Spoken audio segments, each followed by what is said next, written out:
We did it. We did it. What's up? How you guys doing? Today, we have... Oh, I'm in the way. Goodbye.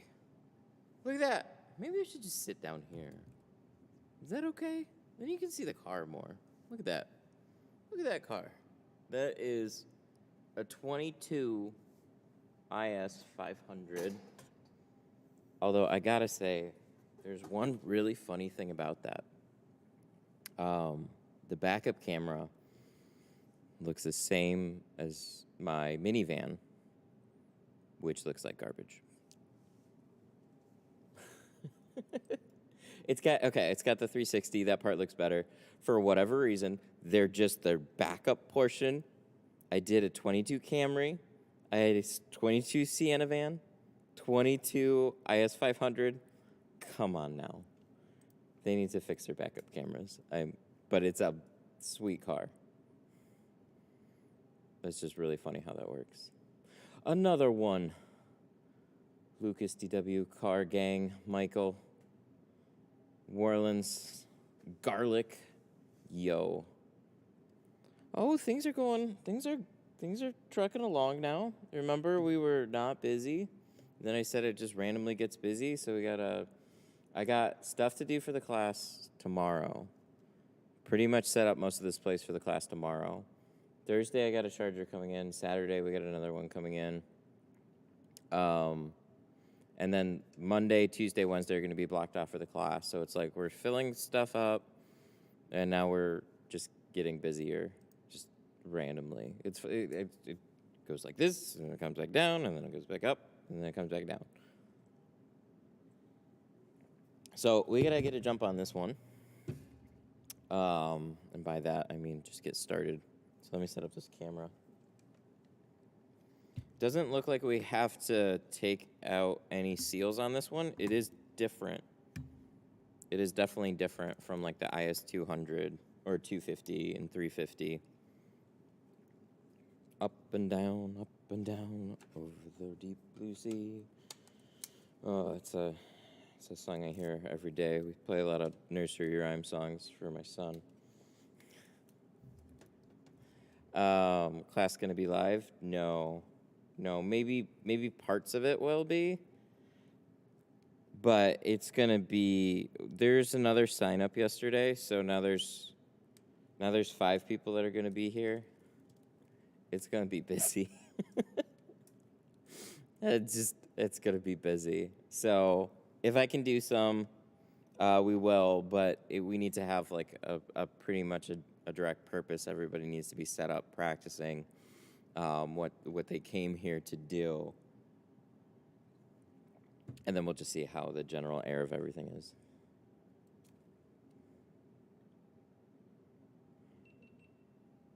Harbor Freight, what? U.S. General. Moving up to down, side to side like a roller coaster. Yeah, the freaking market right now. We're just all down.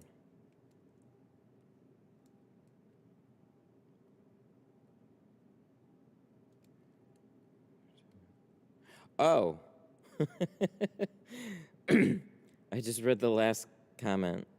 Oh my God, why isn't this plugging back in? Please don't break. That doesn't seem very good. Want to get a small tool cart. What's that raised up platform you have with the keyboard sitting on it? Oh, the platform. I don't know the name. Look on Amazon for like a keyboard and mouse or a monitor stand. It's black with 2 like metal, like a loop foot thing. I'd have to look back in my Amazon. I'd have to look at my Amazon purchase history, but I don't have time to log in and do that right now. But that's what, it just happened to fit like perfect too. But it was a monitor stand. The monitor is not actually sitting on it, it's just the keyboard and mouse. It's one of those things that work perfect. Just trying to raise that keyboard height up. All right. mic. We need one microphone. And we can plug this in. And then we can plug this in. Keg is all ready to go. We're doing carbon on this. We're doing 50. We're doing 50 on the windshield, and we're doing 20 on the rest of it. No panels need to be removed. What kind of GoPro? This is the 10. The 9 and the 8, they're both solid. But if you need a media mod, no, do they have? No, the 9 and the 10 have this one. I think the 8 one. No, the 8 I think also has the same. Or does the 8? I forgot when they do. The 9 or the 10. Both those are pretty solid.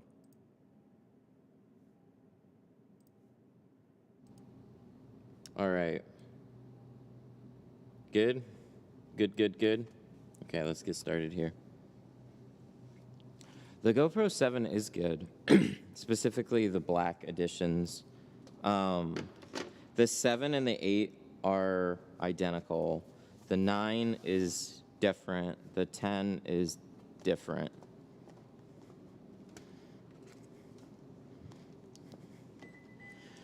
Okay, so we're going to roll some windows down.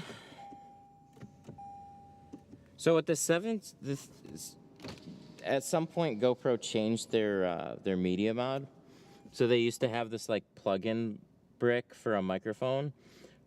Now that I think of it, I think they had a media mod that hooked up to it. That's how you get HDMI out. Otherwise, you can stream right off of it, or you can record locally to it. One or the other. What am I looking for?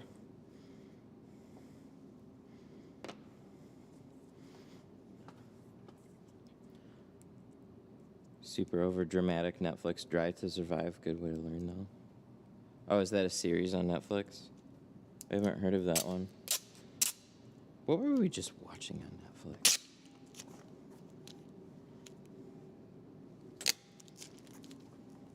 Let me get my knife. That's what I'm missing. Let me catch up. Yeah, this was like a whole thing with the GoPros though. The 7's pretty good though. I actually streamed off of that one before the 8 came out. Cause like, here's the pitch. I'm like, I need to buy a GoPro. And it's like, I had just bought that small Canon camera not long ago. And I'm like, but I want to try live streaming. And I had this idea, and I'm like, here's the deal. The GoPro 8 comes out in 30 days. The GoPro 7 is already out and can do live streaming. So I will buy the 7. I will use it for 30 days. And then if the streaming works out, I will return it and I will buy the 8. If streaming doesn't work out, then I will return it. And that's it. I'll just return it. And now streaming is basically all we do. We're doing this tape again because, again, things have been a little funny. I haven't had time to make it to a regular store in a little bit, so I have to do some emergency shopping here soon. We'll get a lot of tape and some carpet shield and stuff. The funny thing about the class is, like, it's surprisingly, like, not stressful. It's just, like, I'm just trying to make sure I have everything so I don't have to, like, run back out and go, like, last minute and, like, oh, I totally forgot to bring this in. When you have other people coming and staying here, there's just, I got to set up 2 tint bays, which means more extension cords. Cars are going to be on, so probably chargers for the cars. A buttload of heat guns. Obviously, we have all the tanks, which I got. Sun Distributing sent me a picture of the tanks. They look awesome. I got to go pick those up. And there's like just a lot of little things, like make sure all those kits are together. We got to make sure that we have a plan for food. Oh, I got to clean this place up, set it up for 2 bays. The lighting in here is kind of weak for another bay, so I actually bought more lighting that I got to hook up.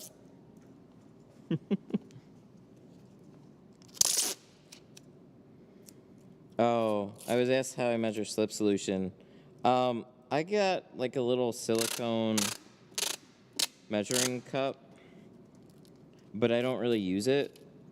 So for this film, I use like 3 ounces of baby shampoo and then like an ounce of Dawn. I use like a lot of soap in here depending on the film that I'm using it. C2 I don't need as much. Really, you just get used to watching the soap fall into the bottle, and you're just like, yeah, that looks like enough. There is no like precise. You don't have to be like super precise about it. You just want enough soap so your film will slide around. But if you do way too much soap, I mean, your eyes will start to hurt because you're just spraying soap in the air, and you're just like, this burns.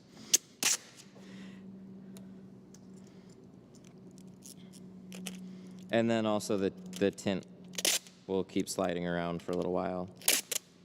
Although Geo is like still good about tacking up, so like you can add a butt ton of soap.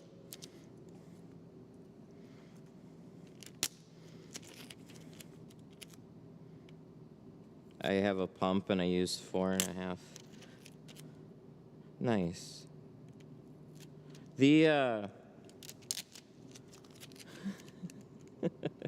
Just pump till I'm happy. I'm too impatient. These bottles are really annoying too. So these are the bottles that I buy. I just twist this sideways, and every time I have to fill this up, I just pop this off and then close it back up.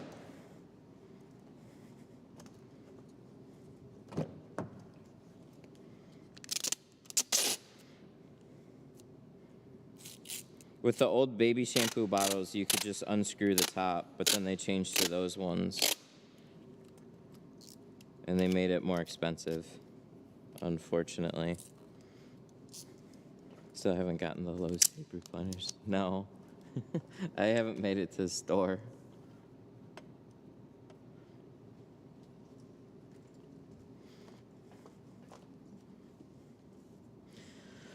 Oh. All right, so we are doing a windshield too, so let's prep that ahead of time. We got some cutouts.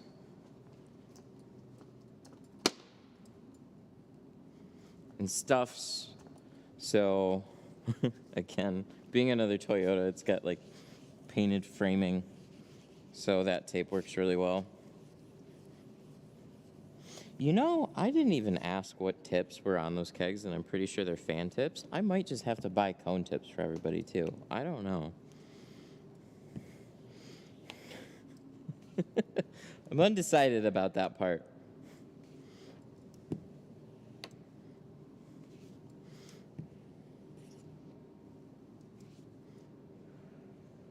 Because it's a personal preference thing. But I feel like fan tips are probably a safe bet. Maybe we'll just stick with the fan tips.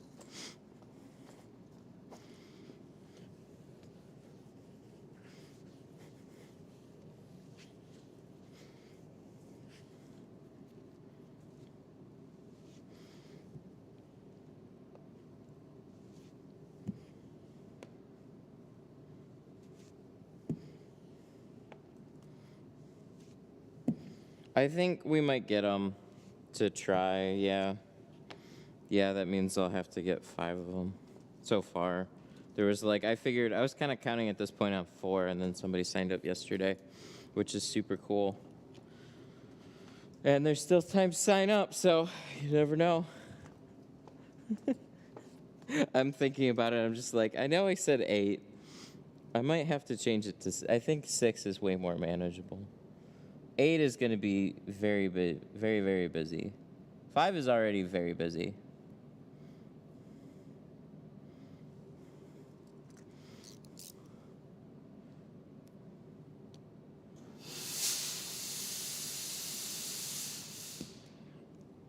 Super.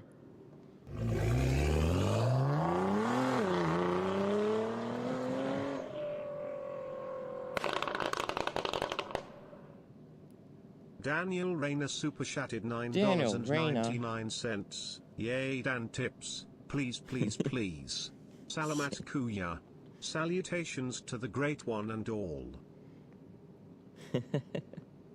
Daniel Reyna, thank you for the 10. Are you coming to the class? Were you a last minute sign up?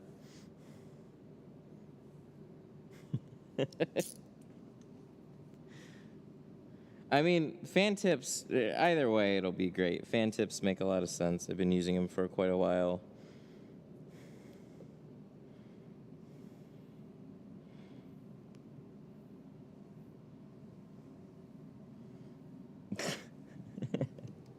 Rename fan tips to Dan tips. Use film on in the water. Is it necessary to add baby shampoo? Film on is its own slip solution, and I honestly forget that it exists. That one's been around forever. Ever since, like, probably before I've been tinting. Like, that was the OG slip solution. Basically baby shampoo without the additives. But I always forget that it even exists. That would be worth revisiting. If you feel like you need baby shampoo on top of Film On, I mean, the way I look at those is like, if you feel like you need something on top of what it is, then you might not need it at all, really. I mean, like, you might not need Film On. It should do everything. But if you're using Geo, I mean, since we're on the subject of soap, I've been using Geo for a while now, and when I first switched to it, it's way tacky compared to some of the other films that I was using. So where like a little bit of baby shampoo was fine, with this, it's like we added baby shampoo, but then baby shampoo just wasn't enough. So then eventually we ended up adding baby shampoo and a little bit of Dawn, and that seemed to be the ticket. We've been using that ever since.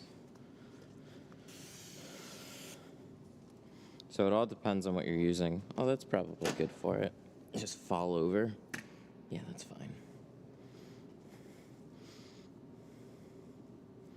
Try installs. OMG your life. Yeah, we were just talking about the tanks. What tips? Are we doing fan tips on those? I kind of left that part up in the air. I didn't even think about it. We were talking about having both. Yes, fan tips. Okay. We're talking about having both, but I know cone tips and fan tips is like, it's nice to try the differences. So maybe have them both available? I don't know. I don't really think it matters that much. We can do both. I'm sure you guys love to do both. Yeah, that's fine. Let's do both. Why not?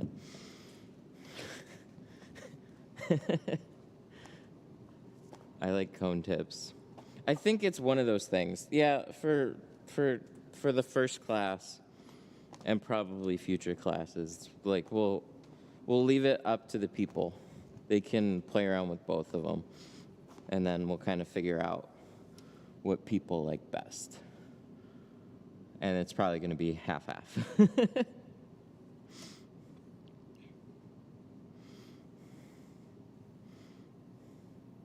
Plus, it's good to have it on secondary one around as a backup, just in case, too. So this is a baller class, so why not both?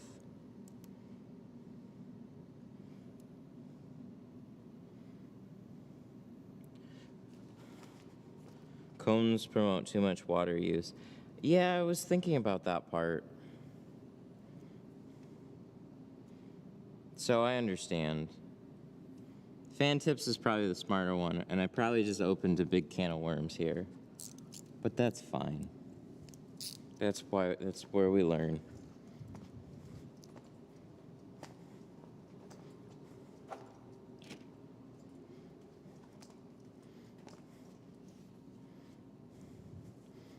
Brake light removal? Shouldn't need to.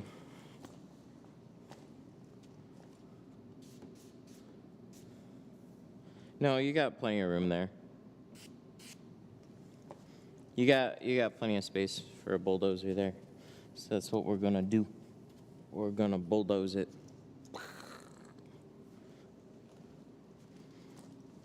Mr. 10 gallons of water. You know what? I'll have you know this is a 3-gallon tank. So unless I go back and fill it up, that's just not accurate.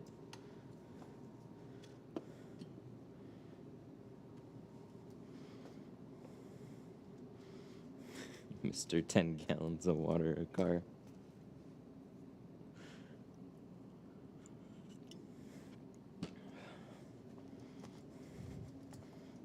Hey, I don't have to pay my water bill here either. They cover water. All right, let's get some windows rolled up.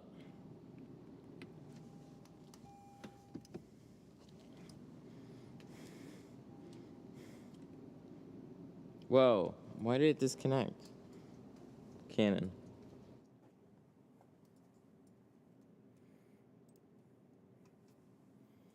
Yo. Remember when I said I don't think this thing plugged in quite right?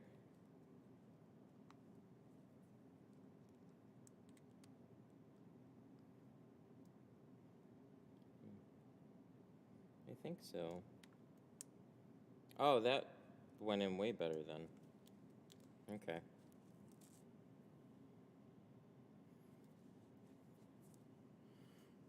Blast the bitch.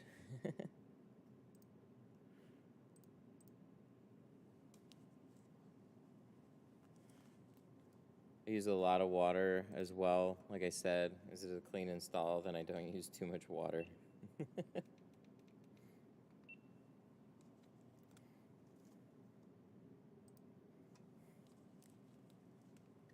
There we go. It's like a micro USB connector. That's what that feels like.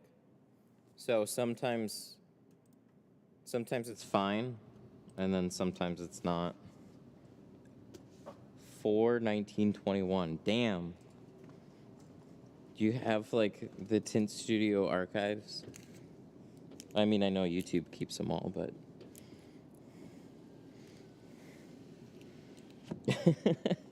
that's really specific.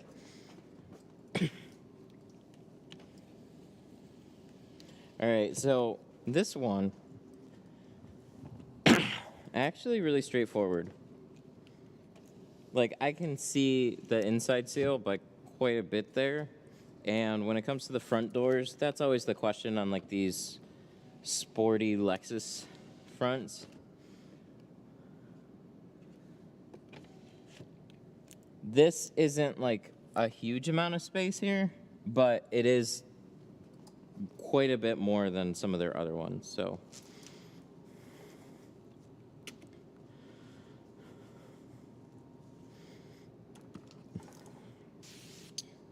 That's the only one I have. I don't believe you. No, I remember that one. I didn't remember when it happened, though. It's just funny.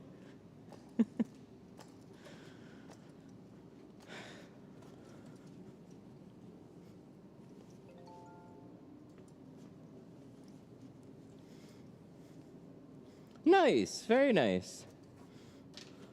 Just took another trainee. My other trainee just bought her hose gear from Sun Distributing. Hurrah. Very nice. That's awesome.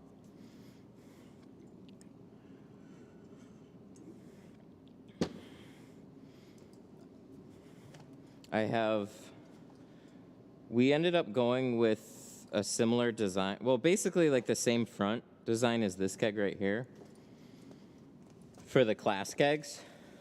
So they'll have like the studio colors and the tint keg logo, and then it's just a white wrap around the whole thing. It's super clean looking. I'm really excited. Those will be, oh yeah, we need these ones. Really, really awesome setups.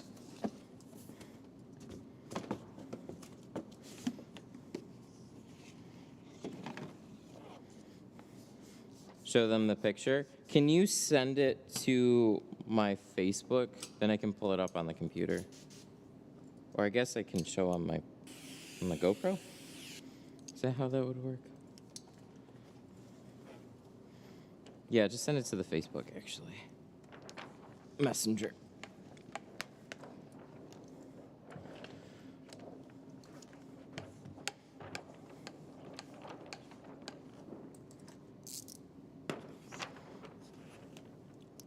I think that's long enough. I have like a funky cutout because I was doing those samples.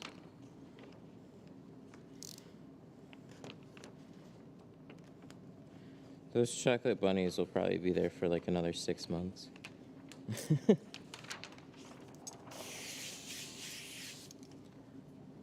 Yes, this one's a 40. 36s are great though.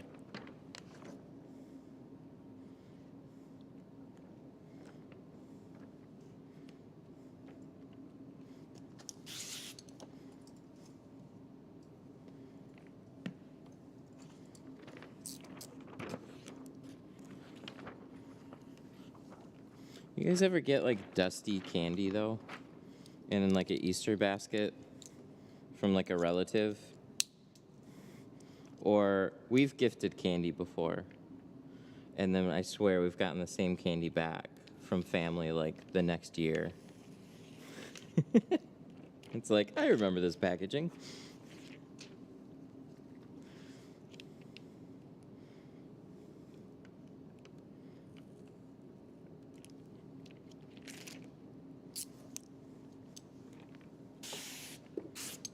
That's what those chocolate bunnies will be. All right, we don't want to go too far over. How come you don't use the orange side of the squeegee? Oh, it's all we used. We were exclusively using the orange side until I completely wore it out. Now we're exclusively using the blue side, and I gotta get another one.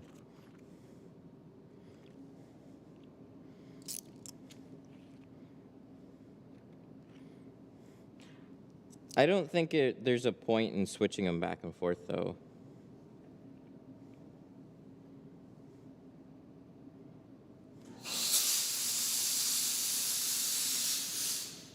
Hey!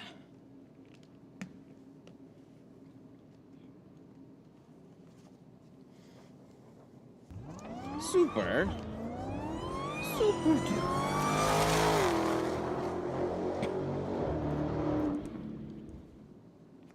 Mimes11 super chatted $5. Thanks for the good content. I learn a lot from your videos. Good content.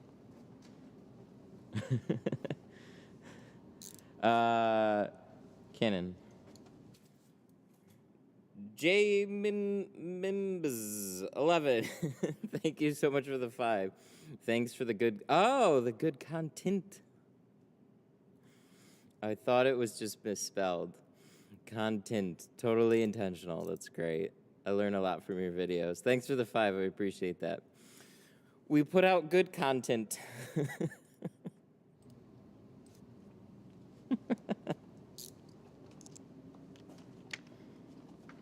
But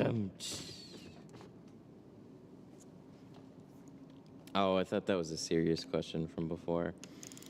It's happened quite a few times where, yeah, we'll do one thing for a long time and then we'll try something different, or for a stream do something a little bit different, and then all of a sudden I've completely abandoned the other way of doing things.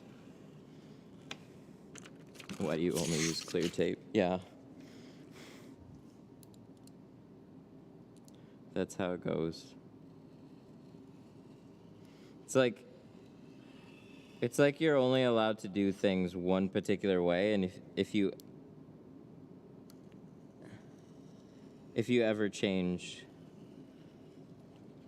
why did you change? This isn't the channel that I knew.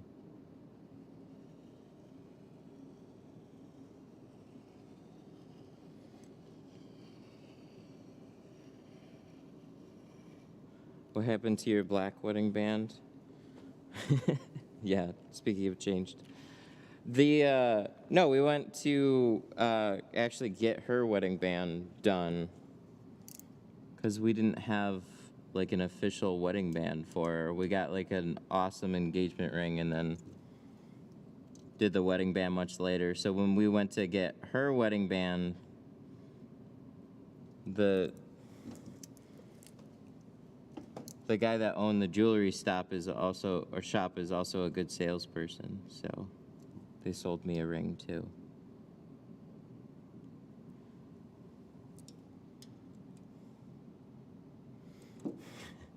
Why do you only wear white jackets? You know, I purposefully wear more white for the stream to compensate for the dark cars, but now, like, all the cars have been white lately. So now it's just super bright.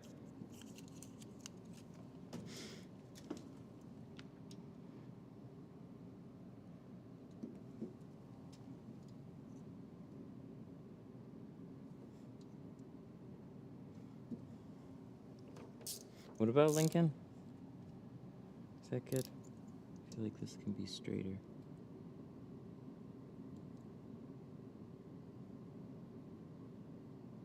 See, this stainless, it's always a little harder to get that edge.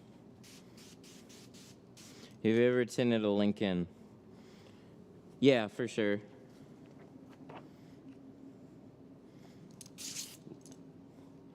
Lincolns are unavoidable. At least when you've been tinting this long. They're pretty commonplace. At least they were for a long time.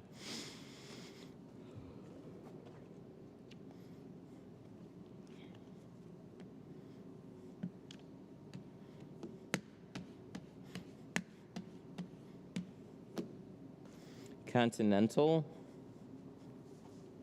Oh, Lincoln Seals in general. Yeah, similar.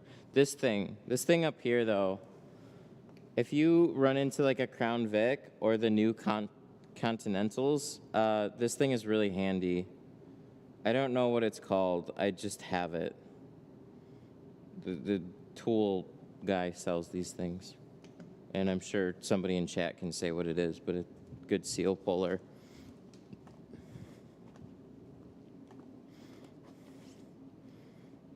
Especially for the old Crown Vics.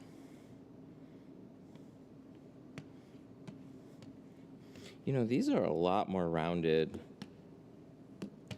than they look. Which side on the hybrid? Oh, I like both. I can't tell much of a difference. I don't know. Some people are like, oh, there's an obvious difference between them. I'm like, yes, I think. No, I don't know. To me, they're both the same. But they're not. But they kind of seem the same, so. It's just a good solid squeegee on both sides.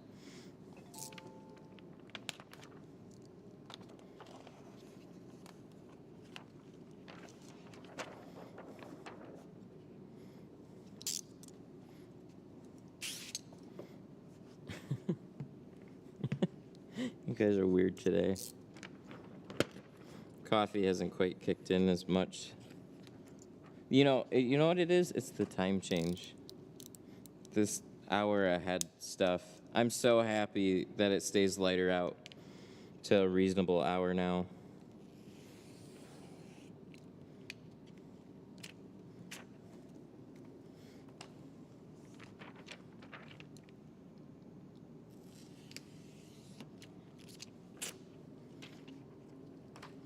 So it's I don't know. As far as I'm concerned, it's just an hour early right now. That's why I'm so tired.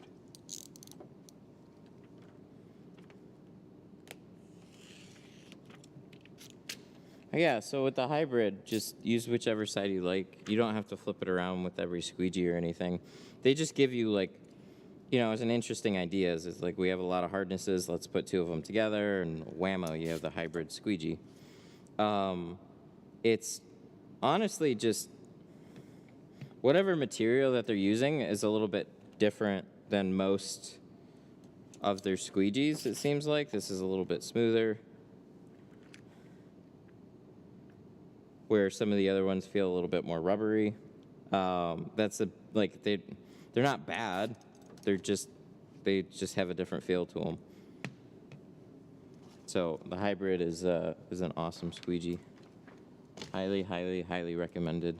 Everybody at the class will get a hybrid.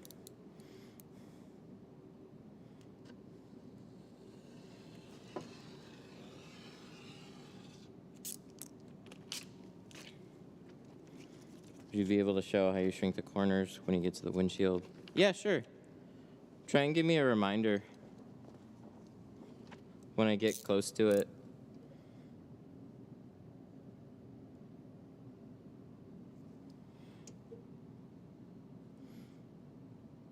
This one, the rubber is a little bit weird. It like falls out really early. Or they just have, oh no, they have more bunched up here. So you can see this line goes straight and then it starts to curve. So if you just follow this straight up and then this window rolls down, your tint's gonna leave a gap this long. So always look for little spots like this and just cut straight down and then just go straight up.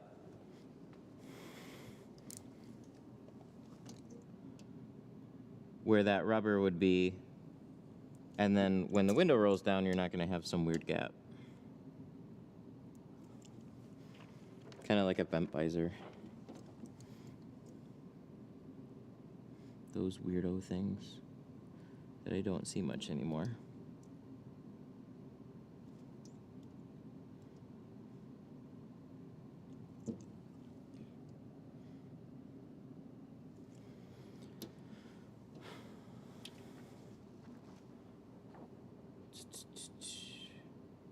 Gov guy, da-da. I know I'm missing some stuff.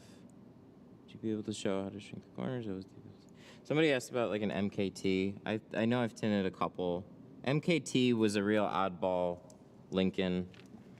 Not a lot of people bought that.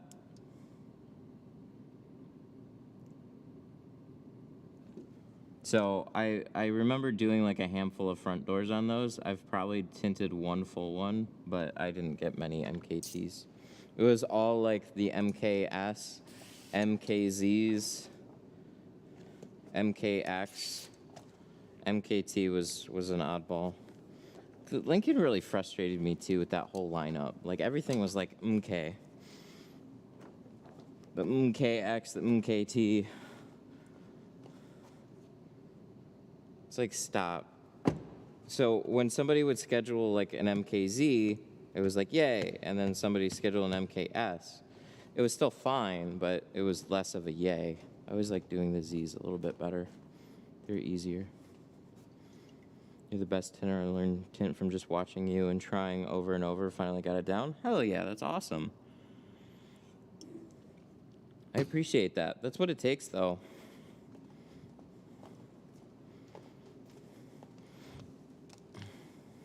I mean, here we show everything, start to finish, and then, yeah, like, class, you'd be able to see things a little bit better in person and a little bit more direct guidance, but it's been really cool to hear how many people have learned just off of watching the videos.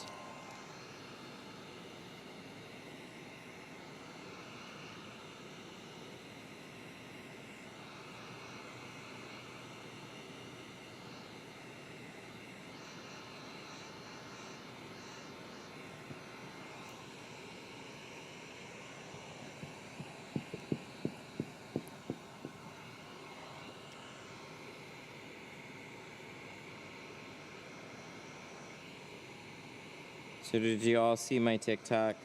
Oh, I can ask you guys now. Okay, I've got a new plan for TikTok, and it involves sharing. So I'm gonna try and plan a TikTok for another live stream. And then when I release it, I need everybody to watch it more than once and then share it. I don't have TikTok anymore. Well, you're gonna have to get it again.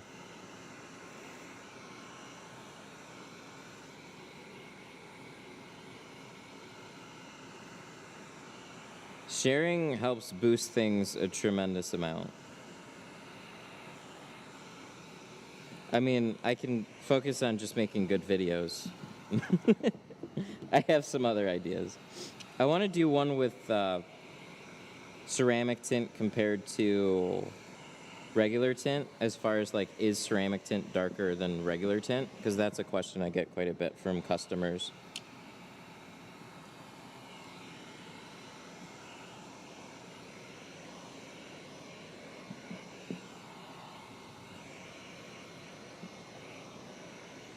No, Tango TikToko.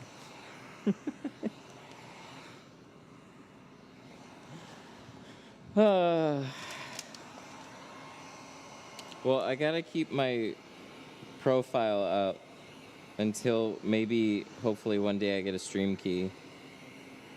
And then I can do these streams on TikTok as well. So we do them on YouTube, Twitch.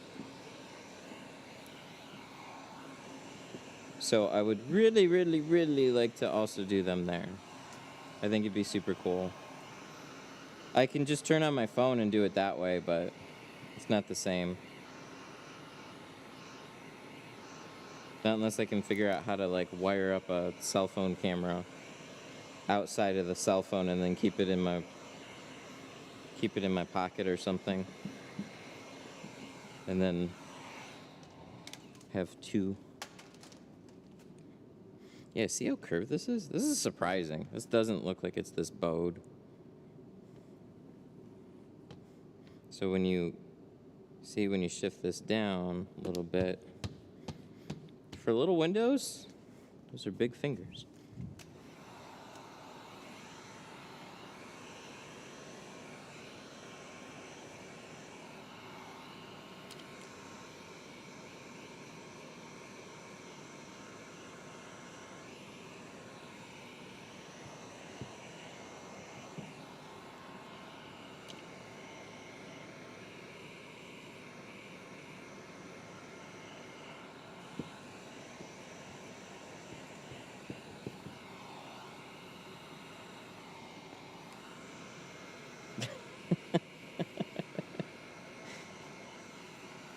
And that weird old guy with no social medias.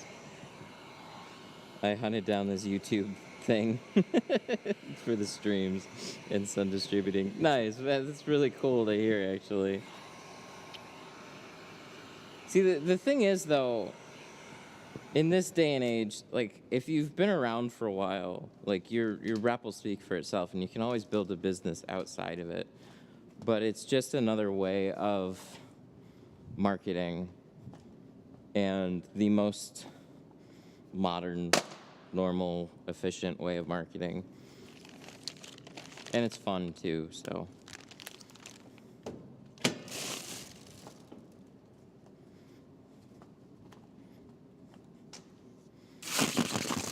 That's why it's always important. Because if you're not doing it, somebody else is doing it.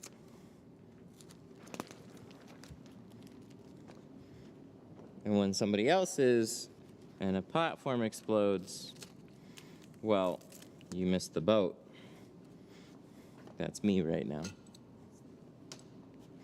But it's not that hard to catch up.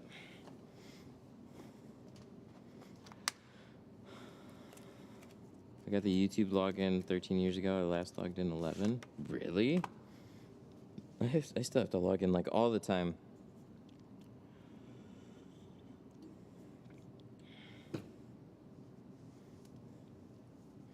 Matt's from the age that only uses Meta. Took him 2 years to get to TikTok.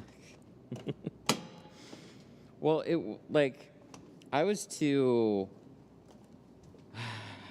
I really like. I was at a weird point. Like, so I'm not Zoomer enough to like be raised in this stuff. So like, there's this conflicting sensibility and understanding, like thinking about it too much. So like with TikTok, I very much looked at it like Instagram, where it's everything's so fast paced, it's not very impactful.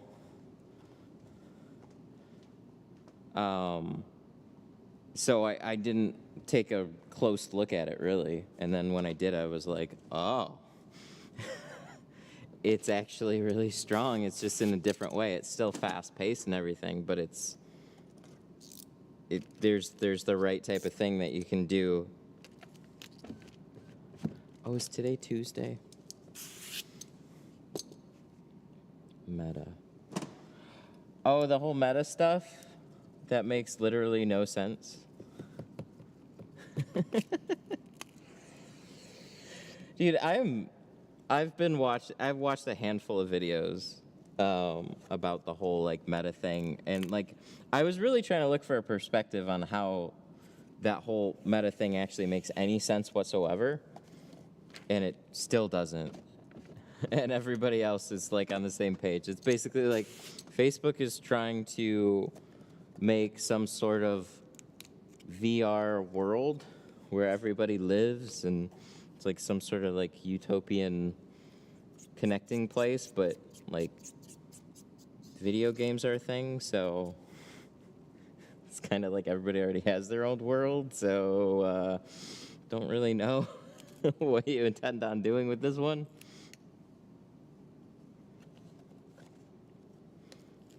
But NFTs, NFTs and everything. Ay, ay, ay.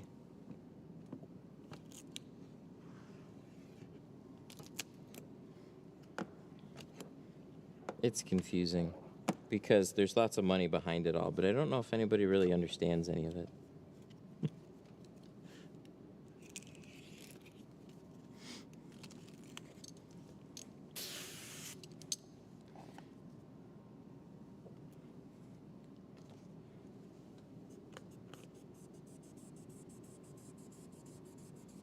Are you using a 60-inch blade for the top? Yeah. Oh, shit. This rounds off quick. Look at that. So this goes from here to, like, down here. I gotta make sure that that cut is not too far over, because mine does not do that. That's a sneaky little thing.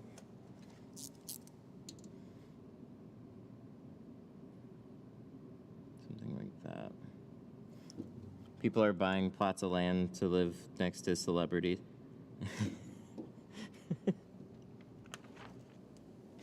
Yeah, I've heard of a lot of it.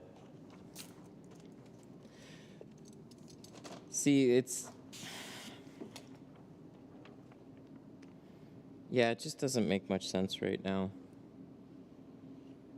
I mean, maybe there's like interesting things where like you could literally buy a cheeseburger in the Metaverse and then it gets sent to your door. But again, it's like it's just another way to have a store. I don't really know what connection all this together is going to have that's actually going to be meaningful. That's weird. Metaverse is weird.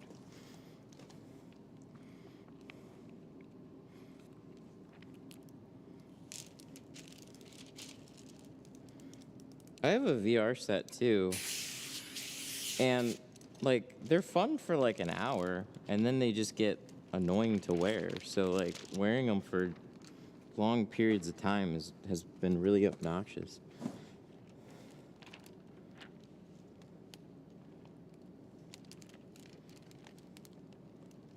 Maybe I'm too millennial to understand.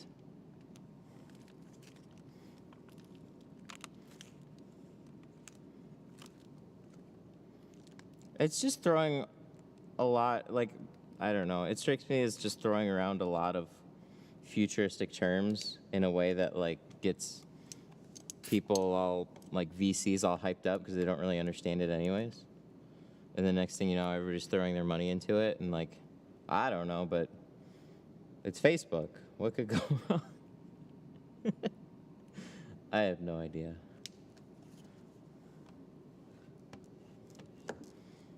Meanwhile, everybody else is, like, looking at this going like, man, this doesn't make sense. Like, there hasn't been one interesting thing that's been said about it where I'm like, oh, well, that's cool.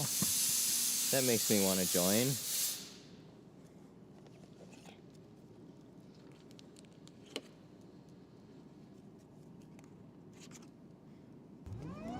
Super chat. Carpet shield. It might. I gotta make sure that's on. DW Tinting super chatted $5 if the super chat guy says carpet shield, will it link? Thoughtful face. Oh. It will not.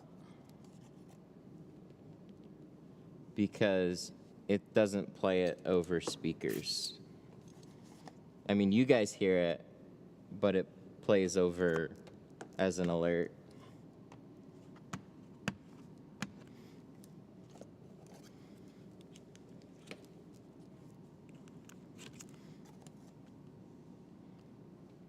There we go. I've been tinting for 20 years. It's easier to remove the seals.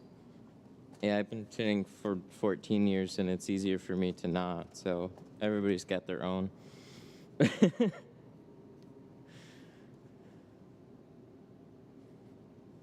Oh, or the, yeah. Who was that? DW. DW, thank you for the 5. Carpet shield. There you go. There's the link. It's a Home Depot link, too. We should change it. That's always where I got it, though.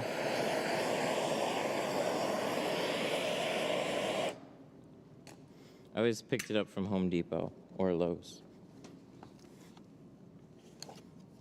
But then I looked on Amazon and it's also there. So I could, like, affiliate link it. Sun Distributing did try. Like, they contacted the company and the company was going to send, like, samples out. And then they didn't.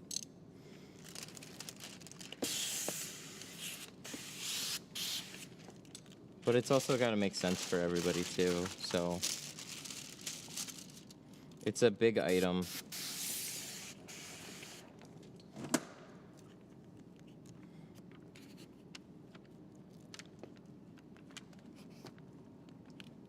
So, like, painting companies and construction companies are gonna go through a ton of it. I mean, we tinters go through a fair amount of it. But I don't think quite to that scale, so. See, look at that. I just always hate the argument. It's like, it's easier to do this way, it's easier to do that way, I've been tinting for this long this way. It's just, everybody's got their own thing. And that's cool.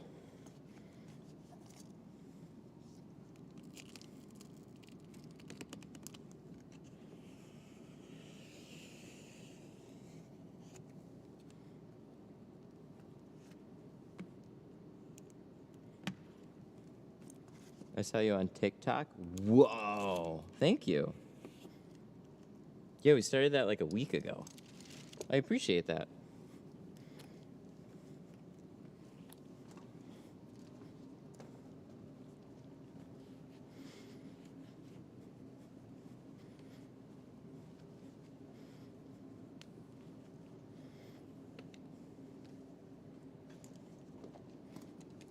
I don't know if that just came off in a weird way or whatnot, but yeah, everybody's got their, like, their own thing. As long as it gets done nice and clean, customers are happy, then what's there to argue about?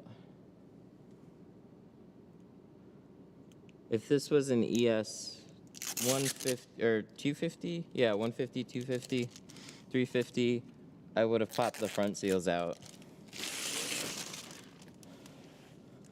But on this one, there just wasn't need to. This actually is plenty of space here. Thank you, Lexus, for making this slightly taller. I am very surprised.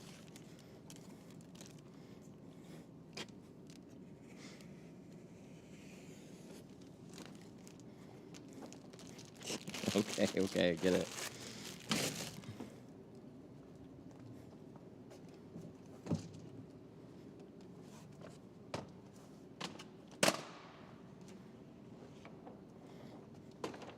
Let's put this over there.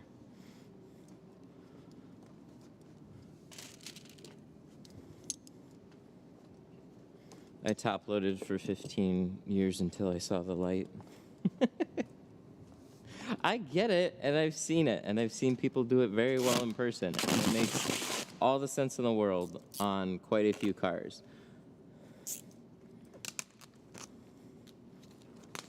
I still just prefer leaving everything like this. I mean, part of it's live streaming, like literally just being able to leave things as is. Because tinters are not the only people that watch these. So when somebody gets a 22 IS500, I mean, would they understand? Sure. But would everybody feel the same way? Probably not. So it's just one of those little extra things that it's like, just get it tucked, and everybody's happy. So that's like a big reason I keep it the way it is.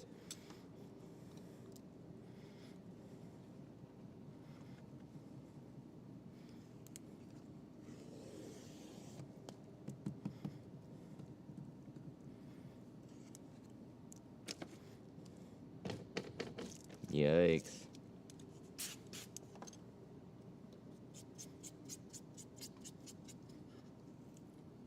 I did it one time and I broke a $400 panel. Ouch.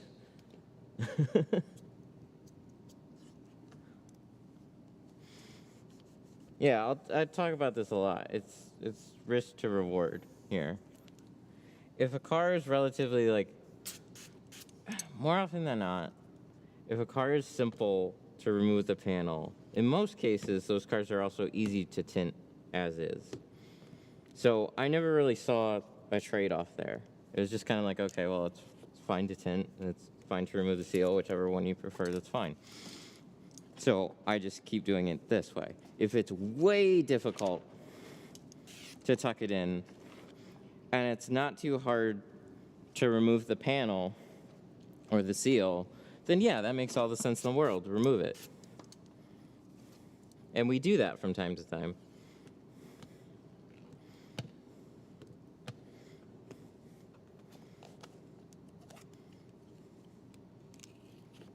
My younger brother, he had a really good balance between the two. He saw somebody that was like, did it on absolutely everything. And he ended up screwing up a lot of panels. So he watched the ones that he did it on and then saw which ones made sense to pull them on, and he just does those.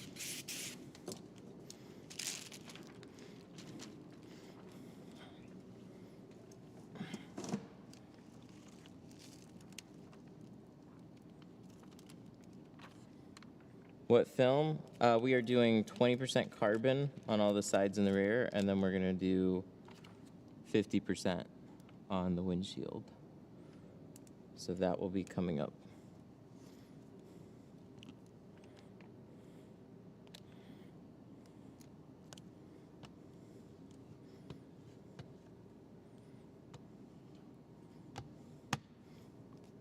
My problem is always a crease at the fold point. Yeah, there can be a light one there, easy to push out.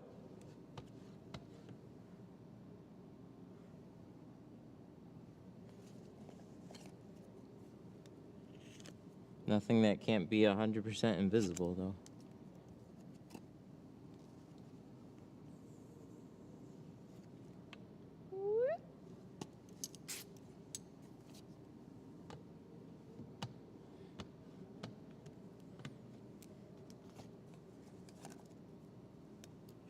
Get that.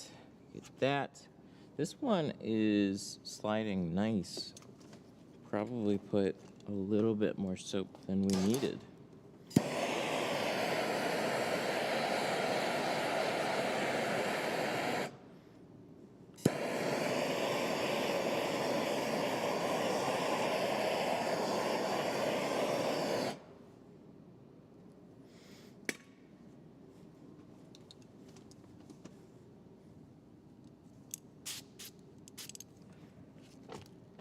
Wrong way. Let's go up. Maybe I cut my patterns wide. Yeah, that'll do it. For sure.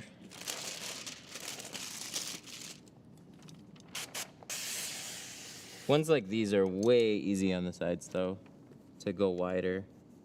So no worries there.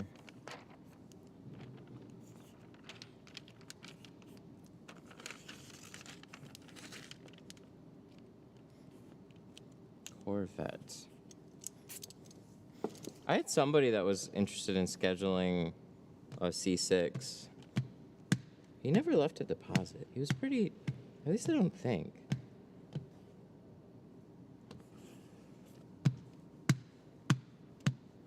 Oh, I remember what it was. He was asking for not this Saturday, but the following Saturday, because that was booked up, and I had to check on somebody.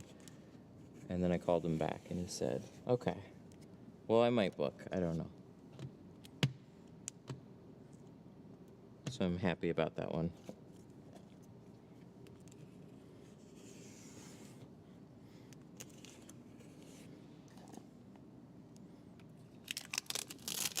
Shoop. Shoop.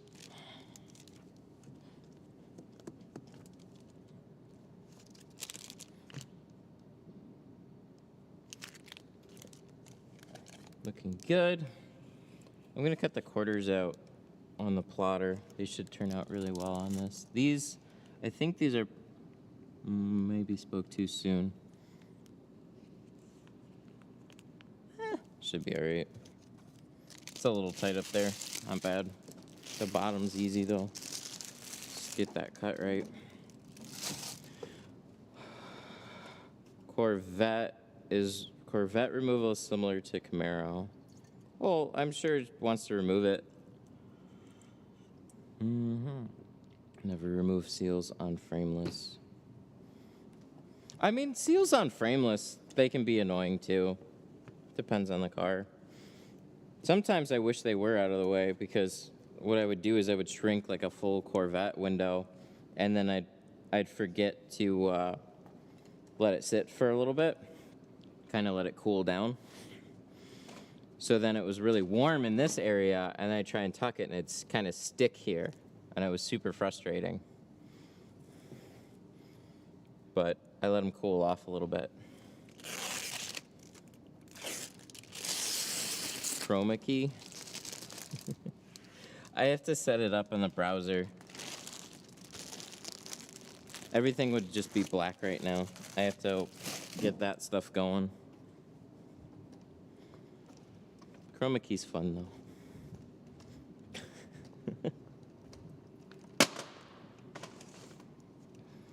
I don't have a lot of time to set it up right now. I want to get some of this done, especially with the full windshield.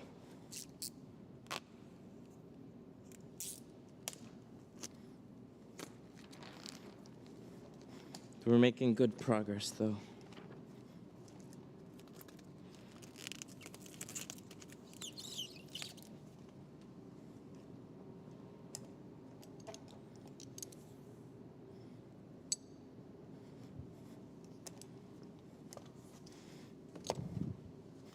Yeah, I couldn't figure out a good way to do it before, and then I got sidetracked. So what I was going to do with the chroma key was have it on like a hotkey toggle, but like the video in the background would make the whole stream slow down, and I'm still not sure why. Maybe it's because it was a 3-hour video, I don't know.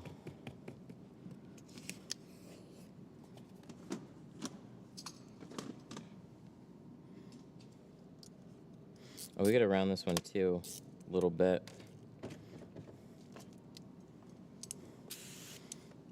Nissan Juke. Nissan Juke windshield. Actually, no.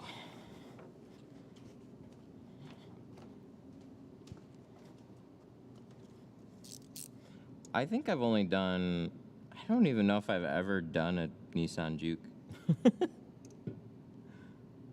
What a Juke. It's like the Cube. It's like a funky car.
I had my IS500 tinted about 12 days ago with 50%.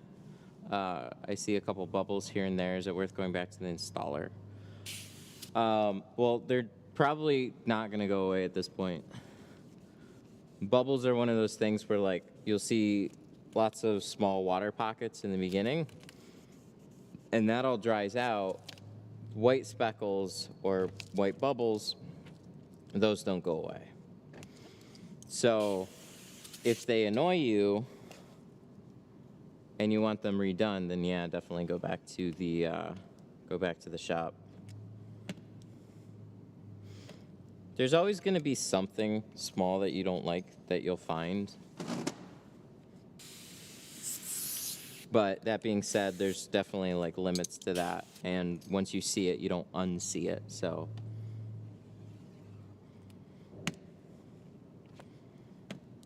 if they bug you, I'd say it's definitely worth taking it back, trying to get them fixed better. But also having that understanding too is nice because, you know, if they try and fix it for you and they at least get closer, then, you know, it's better than where you're at right now.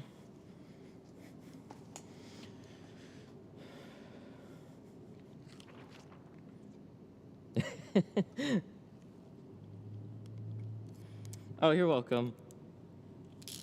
Thanks so much. I think I can live with it. See, I never like to hear that. I think I can live with it. But, you know, it is one of those things that, like, you know, when you have a nice car and you get tint on it, and then that's when you start looking extra close at some of those things.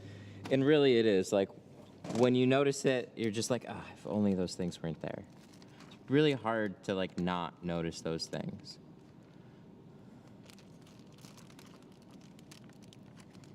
Like once you see them, it's like your eye will always go back to that point. So when if they get redone, then that one spot will usually be fixed. It may have moved to another spot, but that one spot that you were looking at will be fixed. Some people stay happily oblivious and just like, yeah, it's perfect.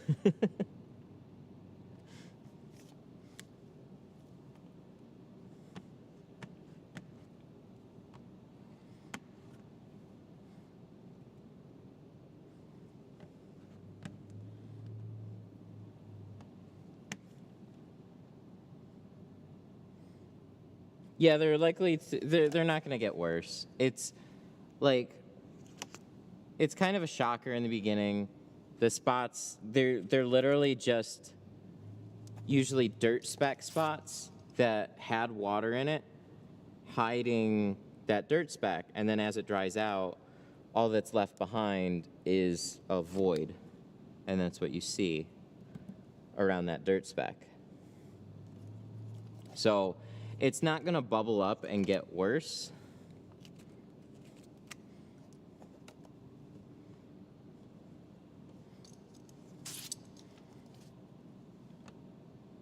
But they are not going to get any better. Sometimes you can like try and crush them down with like a popsicle stick or something. But I would let the shop do that. Because you can put an impression, make the inside look worse. So use something right. Every tint man needs to work at a glass shop in his career just to get familiar with removing door panels. I tinted at one for a while. Man, they just did windshields all day. It was like 99% of the work was just windshields. But I've done it. I've replaced door glass for a little while. I've just fallen out of practice with that kind of stuff. But I think it's a very healthy thing to know how to do, because inevitably one day you're going to spray too much water somewhere where you shouldn't. And having a tool set and understanding how to take something apart to maybe get a good chance at like blowing it out and fixing whatever you just did very quickly versus setting somebody up with like a dealership appointment. Yeah, I think it's a healthy skill for sure.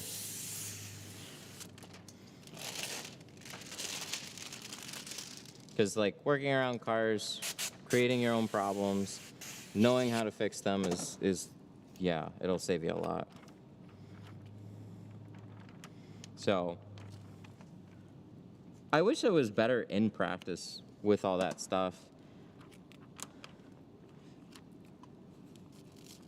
But doing it on stream just doesn't make a lot of sense, unfortunately.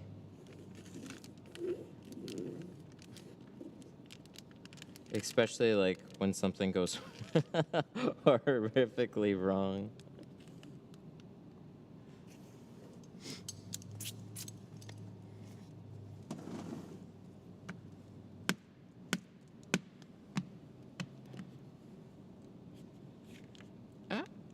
Really tight right there. Just in that spot. That rear spot right there. Very, very tight. Everywhere else, no worries. Dang. Best film to shrink easily. There's a lot of good shrinking films nowadays.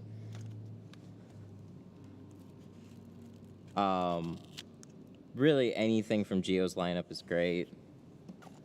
Sun Distributing has their Helios lineup. It's really good shrinking film. Tint Depot has a lot of good shrinking films. Like, a lot of good quality films now are very user-friendly, more so than they've ever been. The trick is always just like, what I consider really easy, somebody just starting is not going to consider easy, because the skill itself is a skill. It just takes time to learn. So those will give you a good shot, though, at getting it down quicker.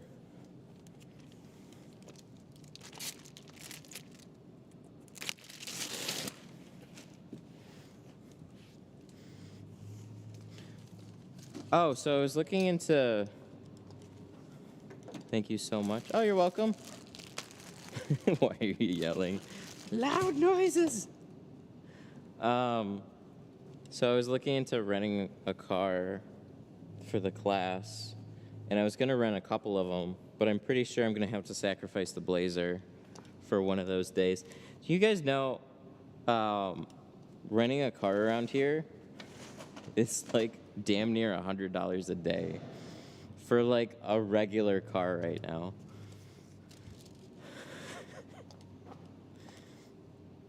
I don't feel old, but I swear, I remember when they were like $30, and that was like for a pretty decent rental, and then like $60 was like a premium rental. Now it's like starting at like $90 a day. What the hell happened?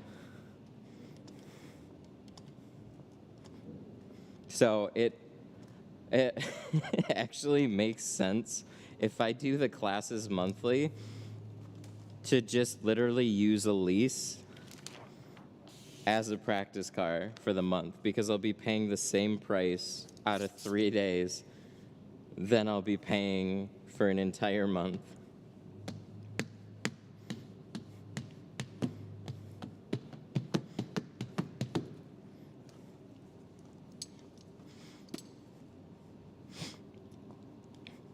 Back in my day when gas was 10 cents. Shut up. This is very different from there.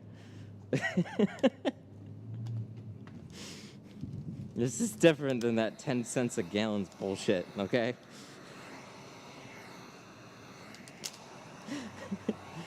I used to go to school uphill both ways in the blizzard.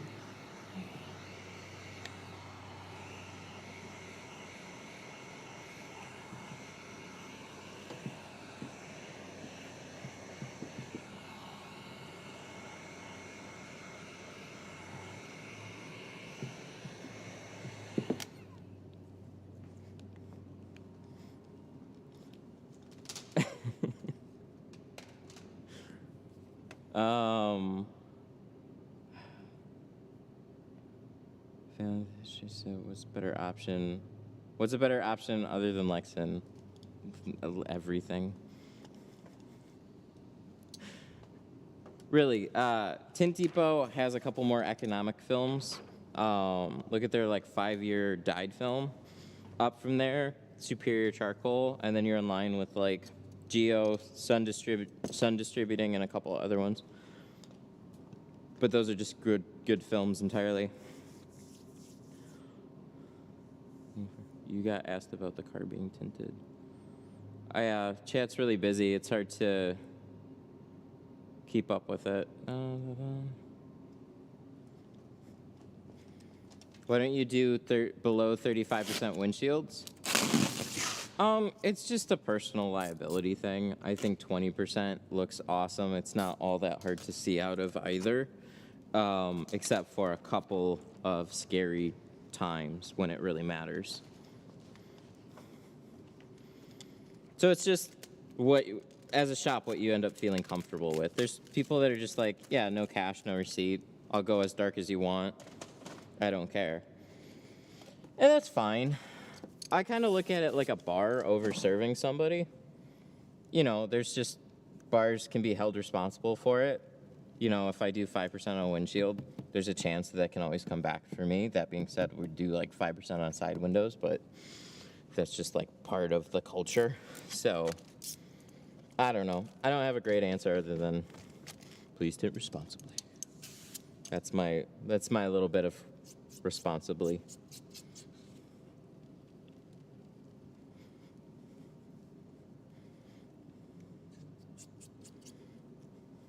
I do think, and I noticed this with the windshield, but you got to give your time.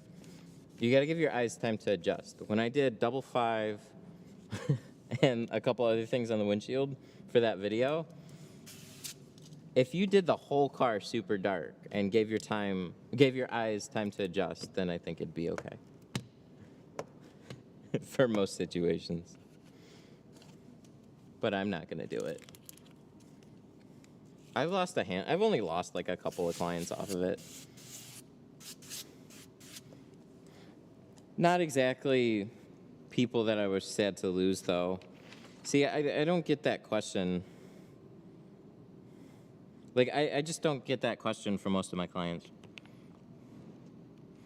Most people are trying to decide between 35, 20%, and 5 if they want to go really dark. It's not between, like, 5% and super 5%. So demographic matters.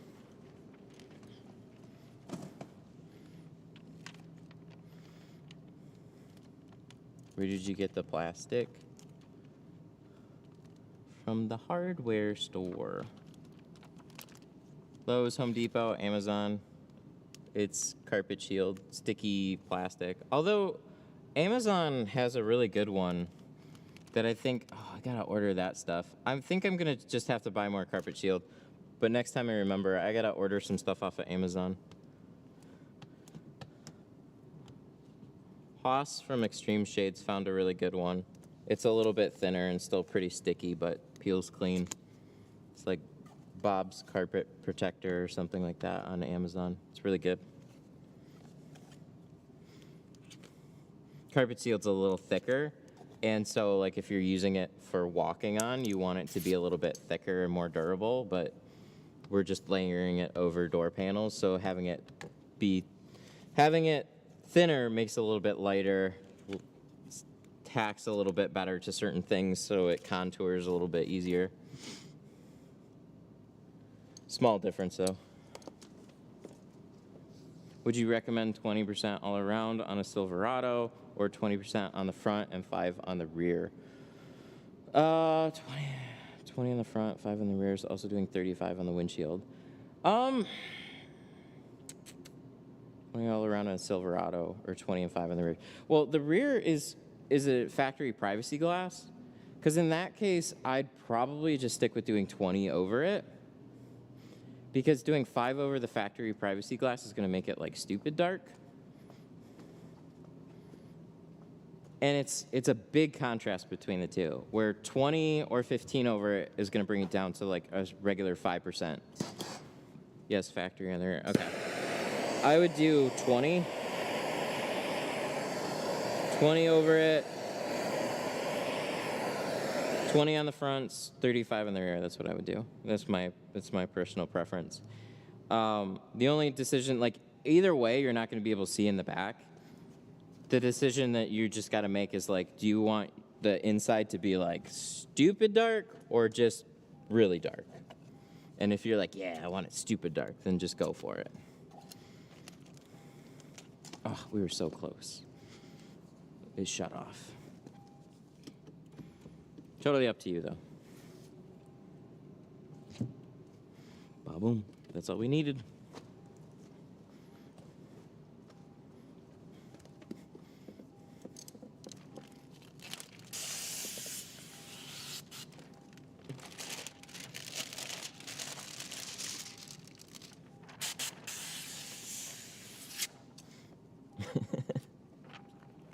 I would do 5 all the way around with 20 on the windshield.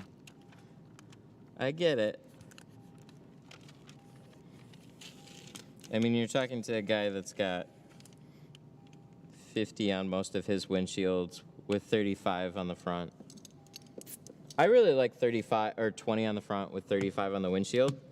That's as dark as I was happy with. I still hated driving past cops though. 35 and 50, it's no sweat. I mainly do that now though as a demo, because that's what most people ask about here. If you want to do a 35% windshield, it's really easy to figure out in person. It's kind of like, here's 50. Oh, I wish it was darker. Okay, cool. Let's do 35.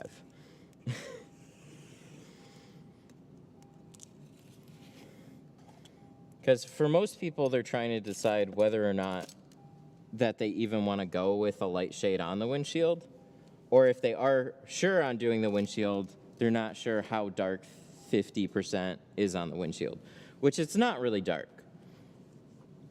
But it kind of like makes all the reflections from the sky stand out a little bit more. So it creates this illusion of privacy.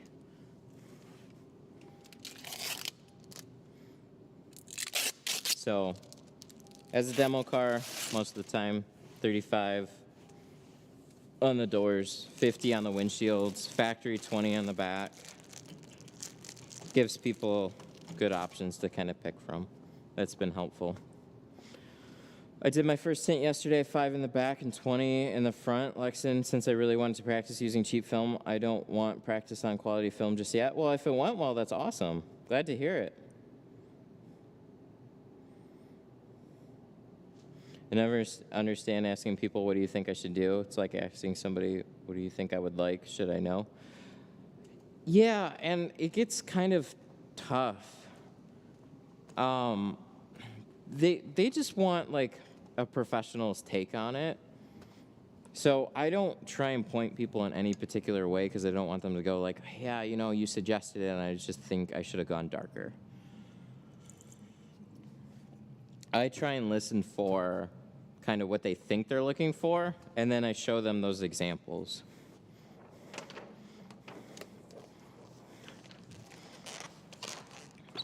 There was, I saw a really funny TikTok that was like a throwback from The Notebook. What do you want? And he had dark and legal in the captions. It's not that simple. I want both. I want dark and legal. All right, so all the doors are done. I mean, minus the quarter windows. So we will address those quarter windows here pretty soon. I think we're gonna plotter those. You know, I'm seeing these little things. See these?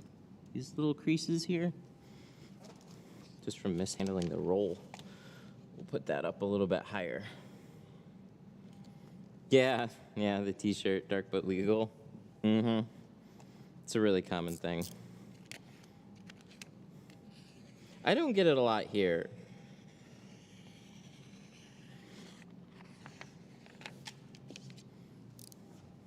But some of the areas that I tinted in, that was a common thing. There's a lot more people that just wanted dark tint, and they always say, I want dark to where you can't see in, but I also want it to be legal. And it's like, It's not that simple. You cut the quarters by hand.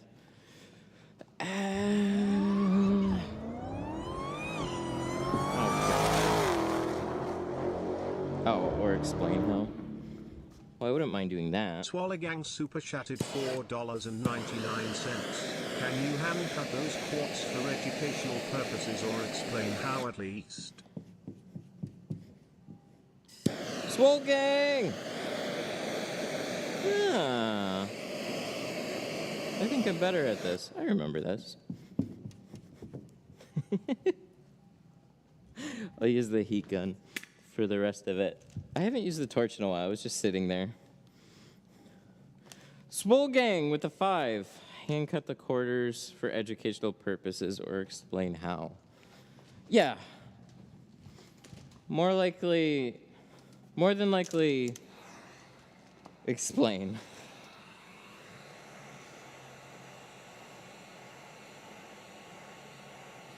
I mean, I do have extra film here. The thing is, it's just kind of, you'll take a handful of shots on quarters like that, or you can at least.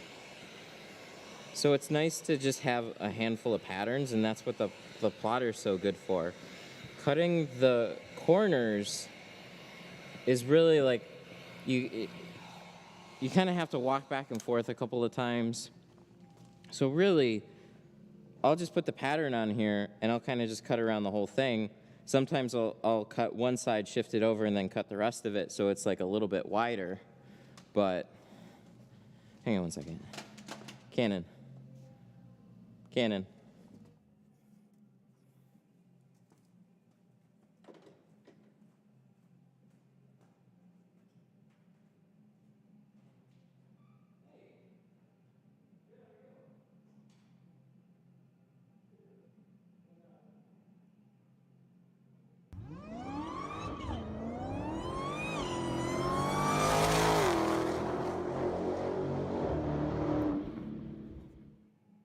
Luis Josue Reyes super chatted $4.99. You're awesome.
I just had another walk-in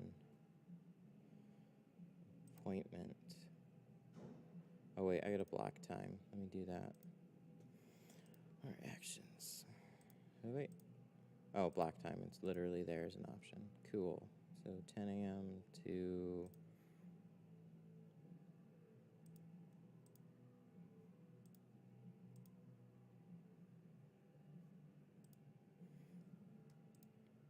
Nobody tell Matt the viewer number's going up since he left. You know what? It works better if I just stay on a GoPro the whole time. True.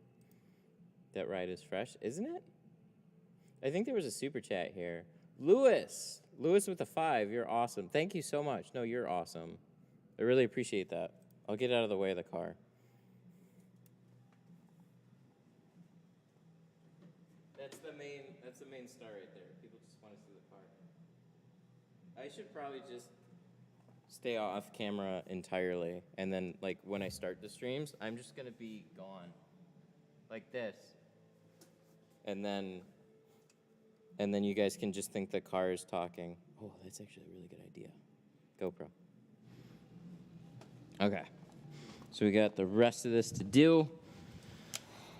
I have a BMW coming in tomorrow for just all the side windows, so I gotta stop booking things here pretty quick.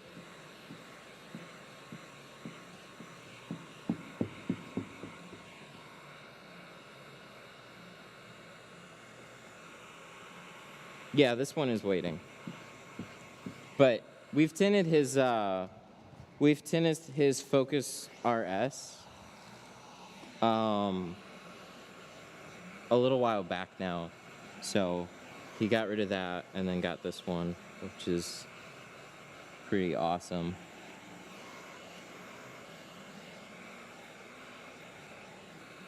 He's a super cool dude. He came in like, I think really early on too. I want to say like when we were still at the home garage.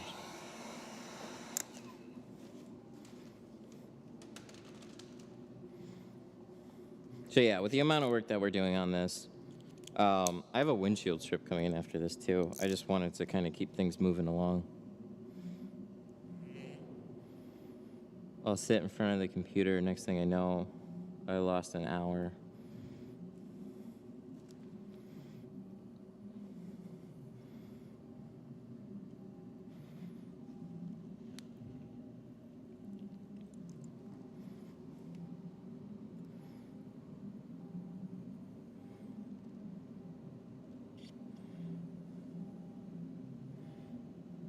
Do you have your LLC at home? I actually started it when I moved here. I should have done it earlier though. But you can absolutely do it while you're still in a home garage. Just list that as the business location.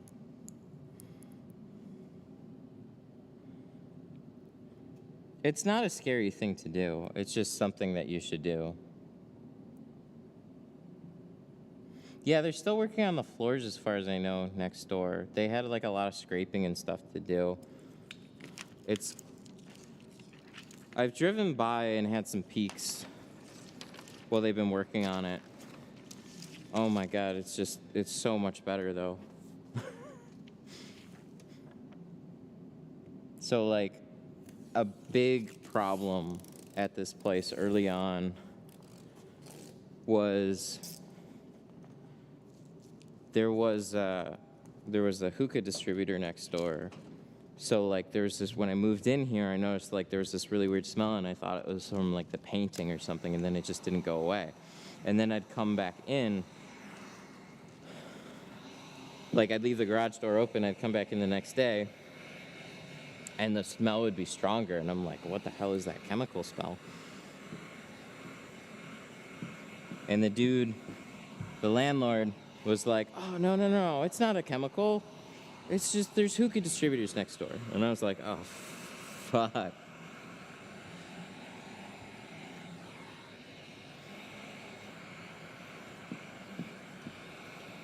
So they just recently moved out, and apparently they're stripping all the floors. I have no idea who's moving in, though. I want to find out.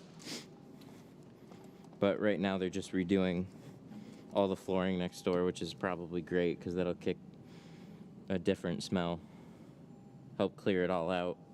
So this place is so much better. Guess who stabbed himself with an easy reach? Damn. Yeah, I do that too. You keep an easy reach in your belt, you reach in and it jams your fingernail. Yeah, it's no fun. Tri-edges do that less, I think.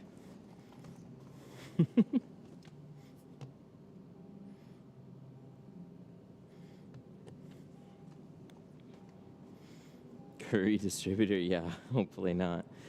Can I use normal white tape as my guide for the cutting line? Sure. Sure, the thing about Glass 8 is it keeps the blade off the glass. So there's pinstriping, it's very affordable, you can find it at a lot of places. You can absolutely do that. Glass 8 is just much thicker. So when you cut on it, it keeps the blade off of the glass. That's it. That was the main purpose.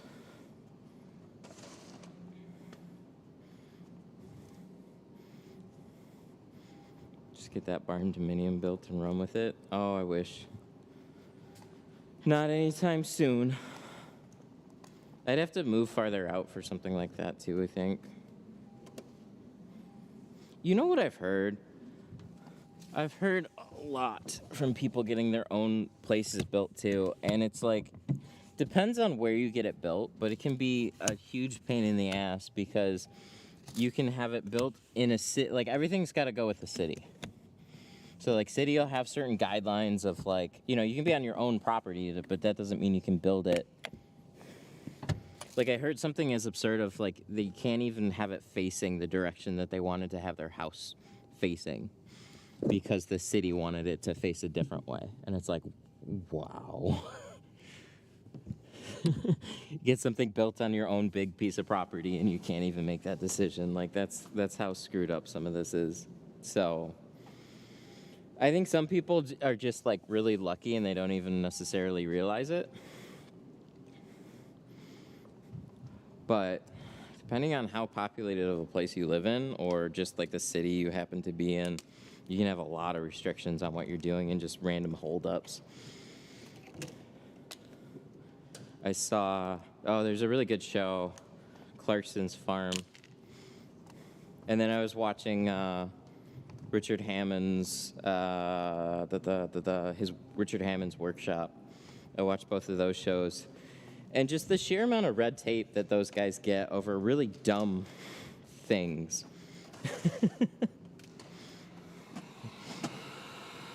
Like, for example,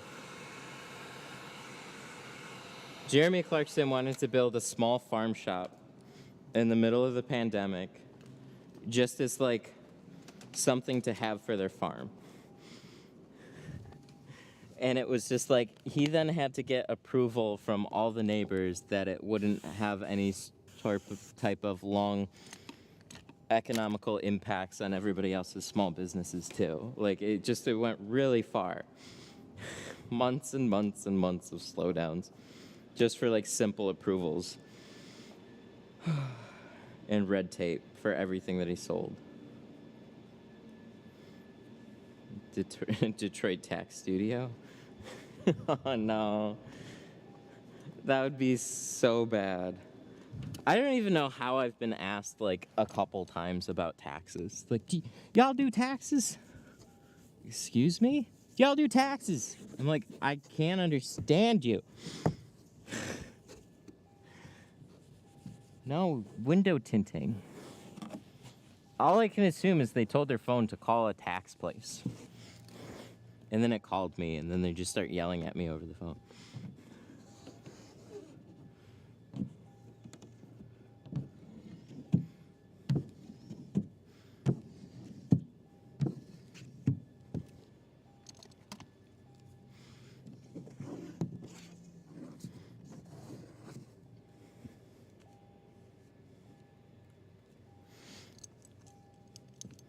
Is your monitor? Oh yeah, it's a 16:9 monitor, just flip sideways. I repurpose a lot of things. So I used to have that as a really small monitor that I left on a coffee table.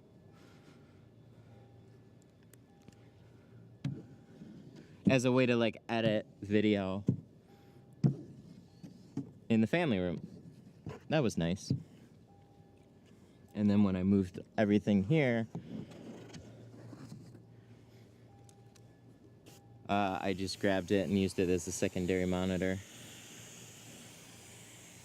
What size? Like a 23-inch monitor or something. Ugh.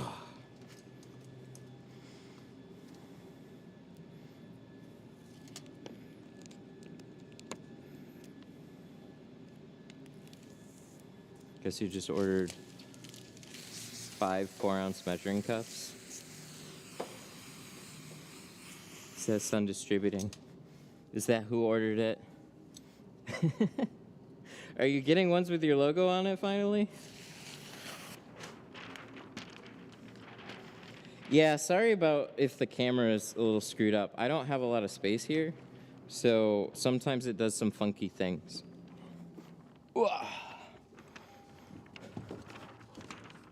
Oh, 500? Oh, that's a couple.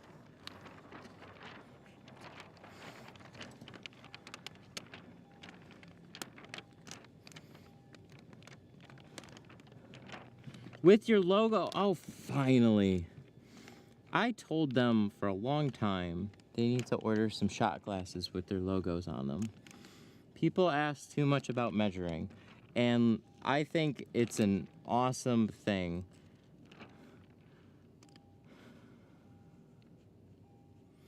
$500. Wait, is it 5 or 500? Because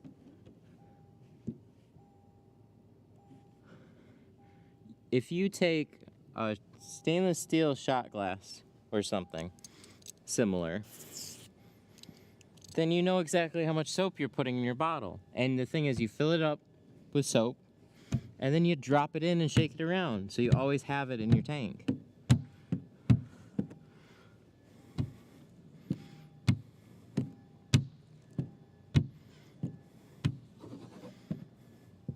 Five. 500. Okay, good. That's awesome.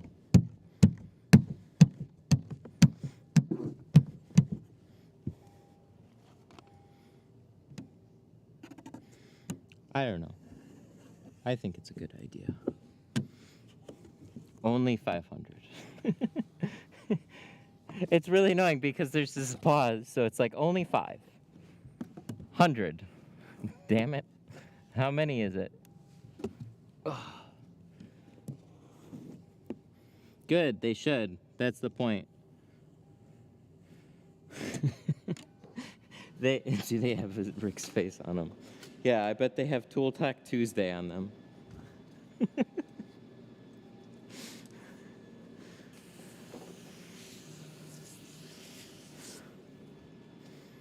Actually, probably a smart idea.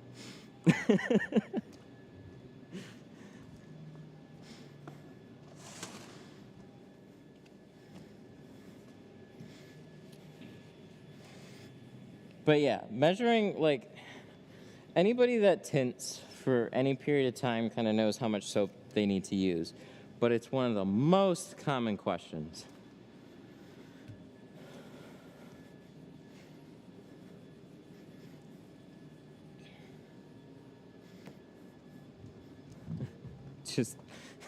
Just 5. Only one color imprint. That's fine. Because they're probably like laser.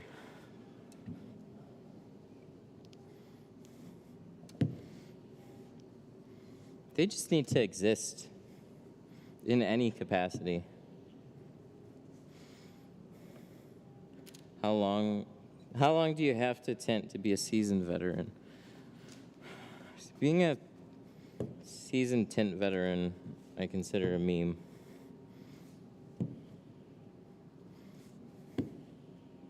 I don't know. I don't have a good answer for that. It's just a good tinter is a good tinter. A bad tinter is a bad tinter. Time can help, but you can be doing things You can do things bad for just as long as you can do them good. 4 days. No, you take the class. You take my class for 3 days, and then you'll be a seasoned veteran. There you go.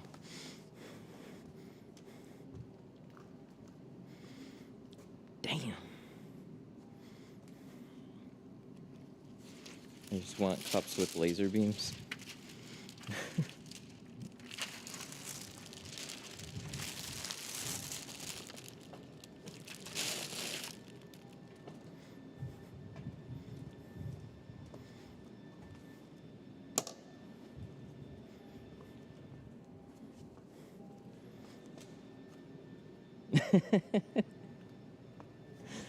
That's true. That's true. Sit a day and post about how good you are. Yeah, you need a solid day at least to write how good you are. That's the meme right there. It's like...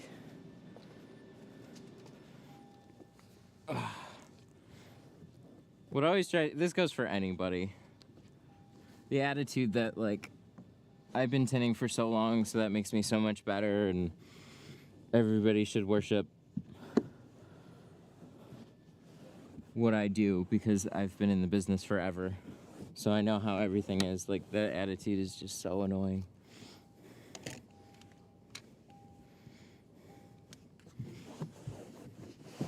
People forget what it was like to be new.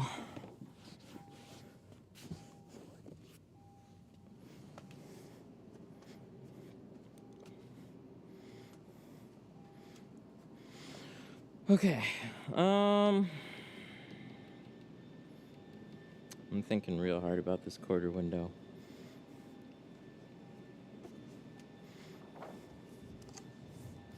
It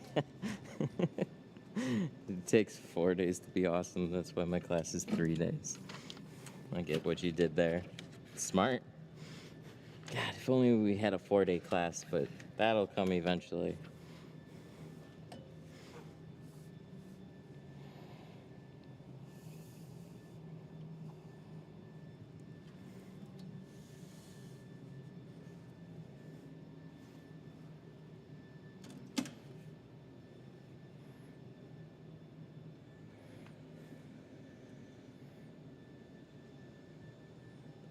Handcut versus plotter. I just put a TikTok out of it. Canon. Actually, no joke. This is like when I need this to pop up every time somebody asks me. There's a little bit more to it than this. Here, let me show you. Drag the puzzle. Wow, I can't watch it unless I drag the puzzle piece. 16. Oh, I should have more views than that. That's okay. That's TikTok. All right. This one's up to 3.1 million views. Ridiculous right now. Okay. Versus hand cut. Here. Machines there you go. This is my machine TikTok cut window explanation. tint versus hand cut. Machines are only as good as their programming. Hand cut is exact every time. Machine cut window tint That's versus it. hand cut. Machines are only as good as their programming. Hand cut is exact every time. That's it. That's just my simple illustration of it. There's more to it than that, but that is the summary of why I don't always use them and they drive me crazy. I used it on the truck. That was on an F-250. Use it on the back window, and it was good enough for the back window. Use it for the front doors, and then I get that giant gap. And I'm like, so I had to film it.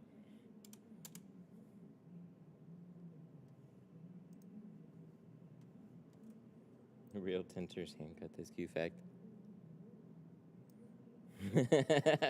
Handcut is only as good as somebody holding the knife. That's true too.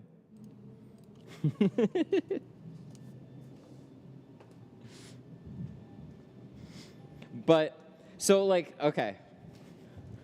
TikTok is only as good as the 10 seconds that you get.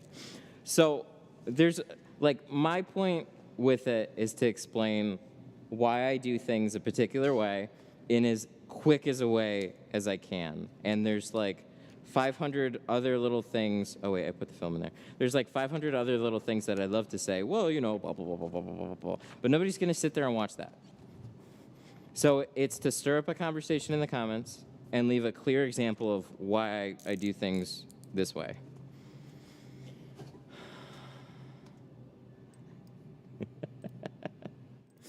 I've seen my share of butter knife looking cuts. I agree. Same here. I've left them before.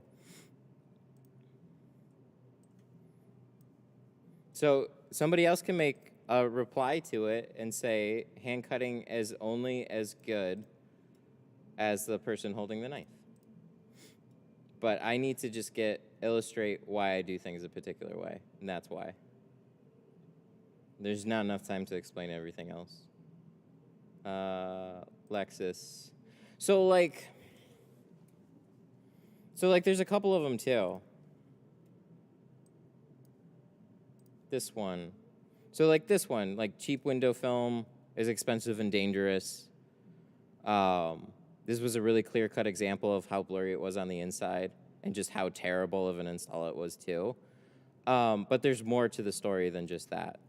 Same thing with like the window tint meter. Like I could say a whole bunch about this stuff, but it's like you watch what other people post and they give very vague explanations too about so many things, and you're just like, that's not exactly, who cares? That's TikTok. So it's been fun, really clear cut, straightforward, to the point, differences from one thing to another, or just little quick examples and stuff. That's what I've been using it for. This one was weird. All right, let's cut this out. Lexus IS. And then here we go, firing up a plotter. Because what I would add there is like, but I like using them on back windows and quarter windows and blah, blah, blah, blah, blah. All right, we need these. How many followers? 1,700 right now. This video was just a monster. This really helped boost everything a lot. It was climbing pretty steadily off of the bunny video. And then this one was the next monster, 3.1 million views. So we're up to 1,700 right now, which is pretty cool. That was quick. That was really, really quick. I thought it was going to take after the first one, I thought it was going to take at least like a month. It took like a week. Okay, can I cut this now? Yes, I can.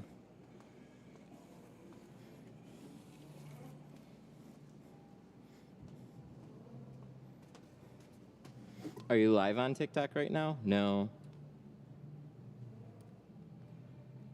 No, I've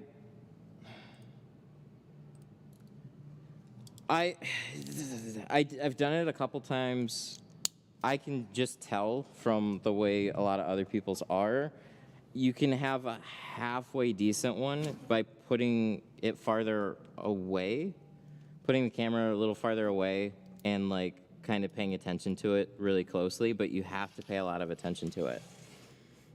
And with YouTube, it's just hard to juggle both of them. So what I'm hoping is keep making videos, and then I'll get a stream key. And then I'll be able to do these GoPro ones on TikTok as well.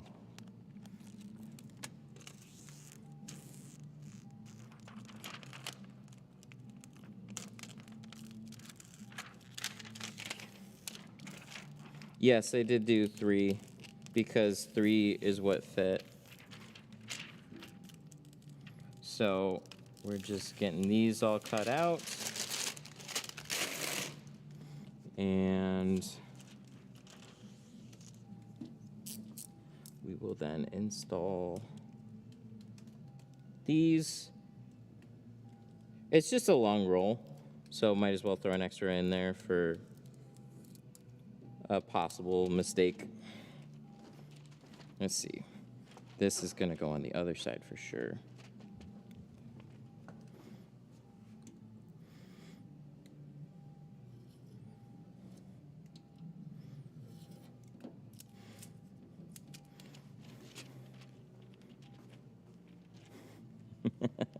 Now my customers want me to cut by hand after. Well, you can make the exact same video.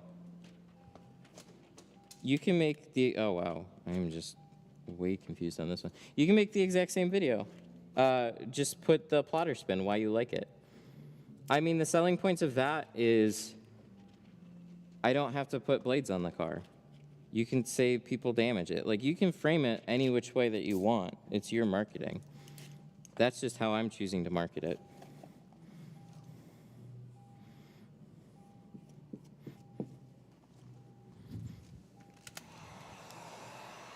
It's free game.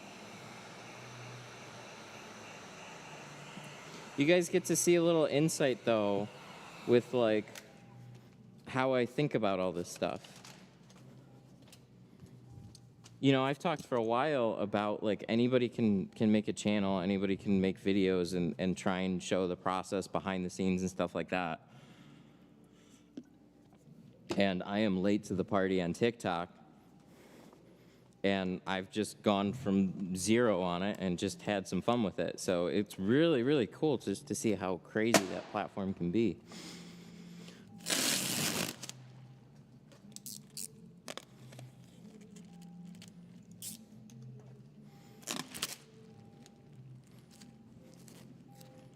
There was this super smart one that I actually have seen a couple. There's this one guy, his name is Nate.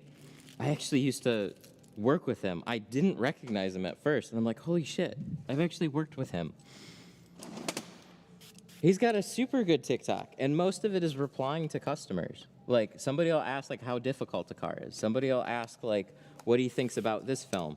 And he's chimed in his 2 cents on, like, a lot of different scenarios and stuff, and his is doing really, really well.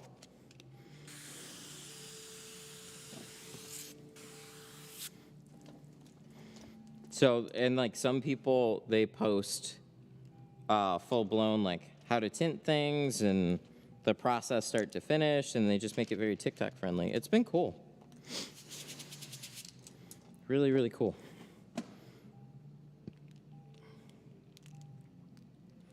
Anybody can do it. It is open ground right now. Anybody can do it.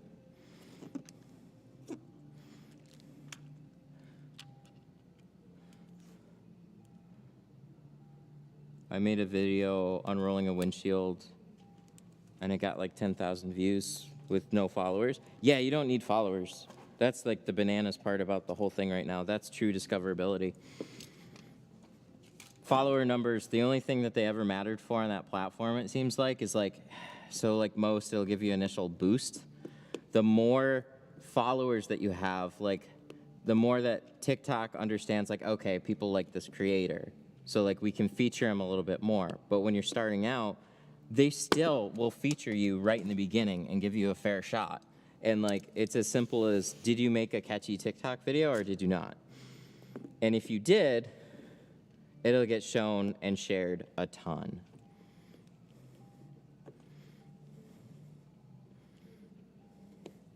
So, like, now I can make another one and say why I love machine cut window tint. Feature that. I think you can also remake your TikToks probably after 6 months, maybe earlier. Maybe after like a week. Shit, probably after a couple of days. Because new people are always going to be finding them too. Nobody's going to scroll down your feed and see what you posted 6 months ago. Very few people are going to do that, and they're not going to push. They like for dead videos, right? That you're like, I feel like this was a really good thing to put out there. Just refilm it and repost it, and I bet it'll do as good, if not better, or at least it has a good chance to. So, like, I fully expect to recycle a lot of TikToks that I did much later on. Because it's just like, it's always fresh stuff getting shown and whatnot. They're not really taking, unless it was like a staple video, a lot of your stuff, they're not recycling your old stuff and showing it to people. It's old news. So like that comparison between the shades, that's a big stable video. One that I thought was really cool that maybe could have done better was maybe like the comparison, or I don't know, what I do for, what am I trying to say? Care instructions or something like that. I could probably remake that one a handful of months down the road, repost it. Just show it on a different car or something.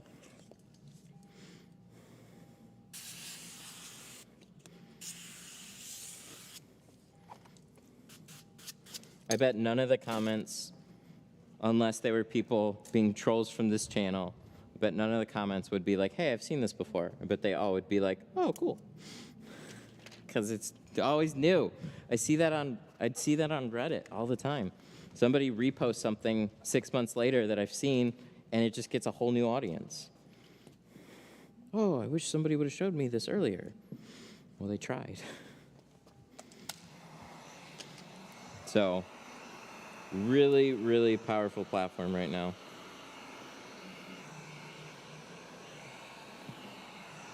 And there's, like, because it's easier to make for,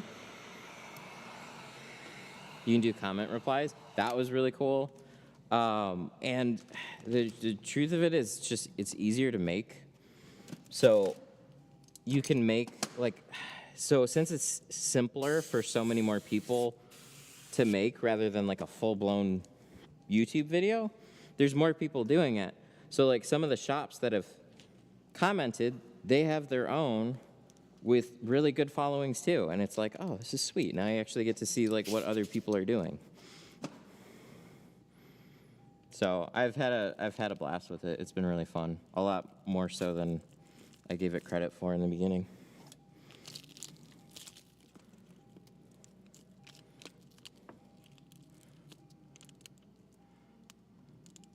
Oh, don't stick. Oh, come on. Come on, come on, come on, come on, come on.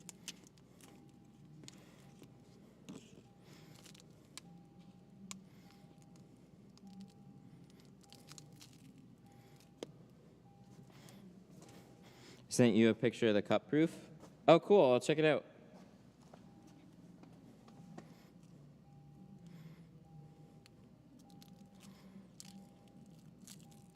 There we go. Now hopefully this all squeezes out nice. Then we'll be on to the windshield.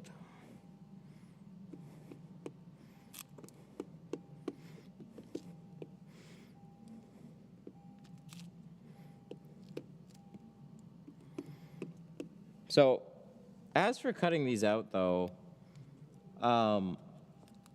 what'll happen is the tint can start to like bunch up in the corners and stuff. So you kind of have to like pull it back and then guesstimate the round and then match it back up a couple of times.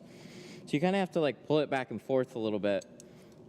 But really, I would basically put the tint on the glass. I'd probably cut the straight edge, drag it over, and then cut this whole round so it's a little oversized. Because if I cut it exact, then we're probably going to have some small gaps when we look at it. Because this comes down a little bit farther. You can see there's an offset on the inside from the outside.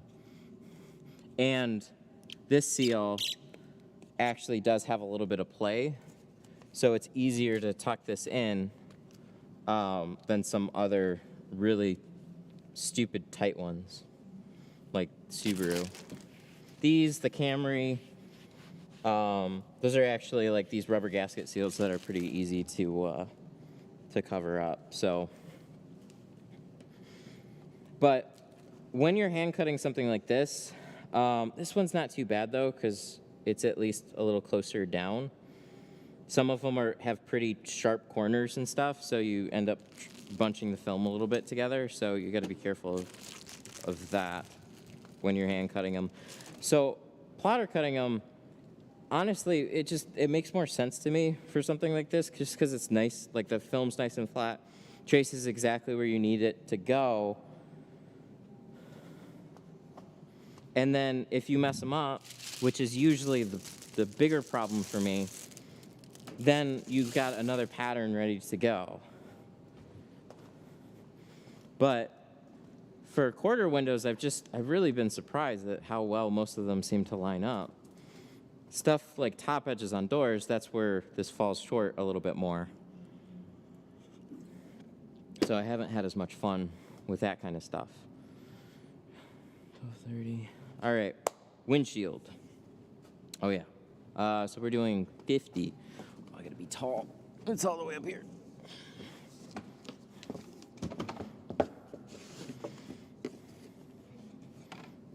I gotta follow a bunch more people on TikTok too.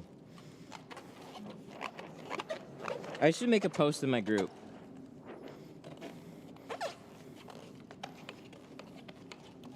TikTok's a lot more social. It's really interesting.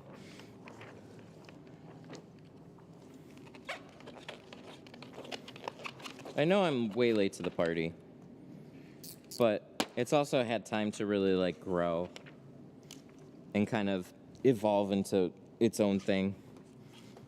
And when you go on TikTok and you get constantly served stuff versus going on YouTube and deciding what you want to watch, you can really see how it very quickly is like, oh, this is kind of a more modern way of viewing this stuff.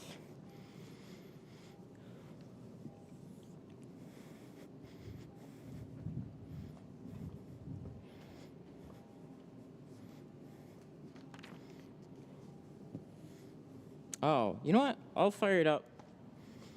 I'll fire it up for the windshield.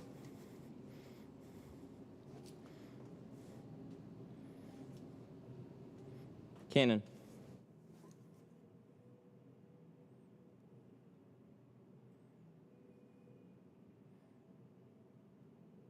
Oh, I gotta get back to a couple of people.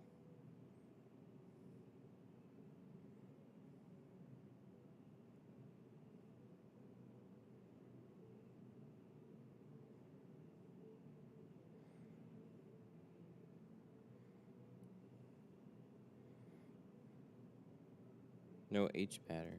No, we're still getting there. Just hang tight.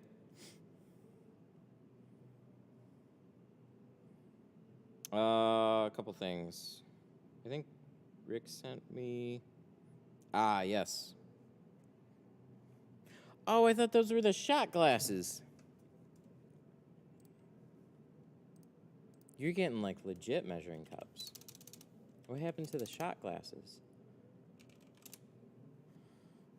Patience, TikToker. My wife calls me a TikToker now. I'm not a YouTuber anymore. Oh, I got my play button here. You guys have to remind me.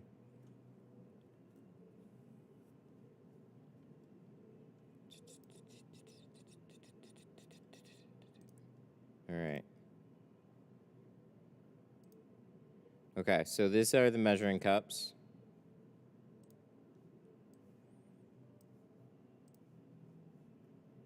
Yeah, just making sure.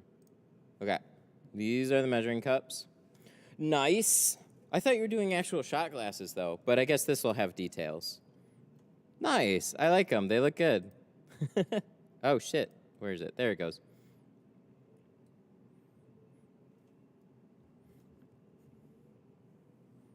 Shot glasses cost too much. The imprint is too small. Oh, that's unfortunate.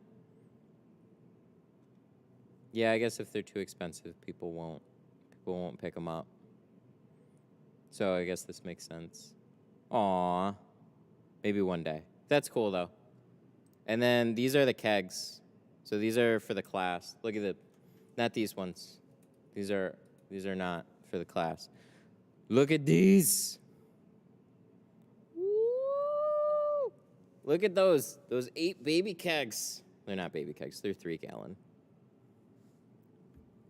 So these 5, these are for upcoming people in the class with, oh, I'm blocking the host setup. Hang on. No, that's the wrong thing. Whee! With those host setups. Very nice. Oh, shit. I clicked on things. There, let's put it back there. But those are awesome. I'm super stoked about that. They've turned out super, super nice. They look so clean. I love the light look with the studio colors in the logo. It's just such a cool design. I like them a lot.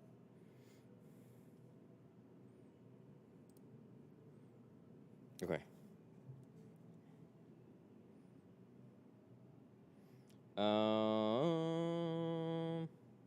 Do we TikTok this? What are we up to? Yeah, 16.6 thousand views. That's decent. Live. Do I have a stream key yet? I don't.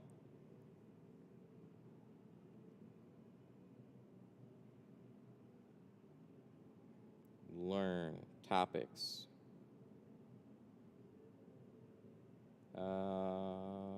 Bring up my keyboard. Why wouldn't you bring up my keyboard? Dang, dude. Oh, there it is.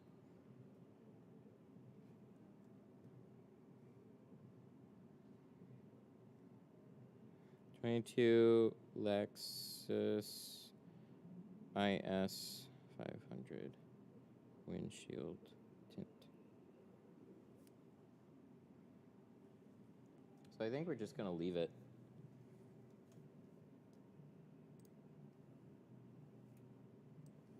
Do you need an air compressor to use them?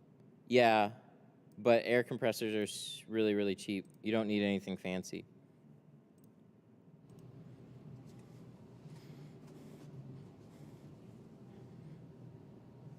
Oh, how do I get this out of here?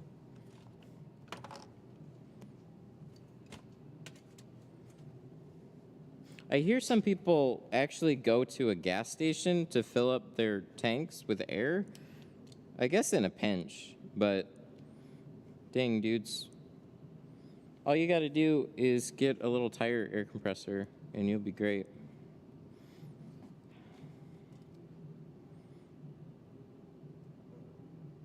Let's see, where do we want to do this?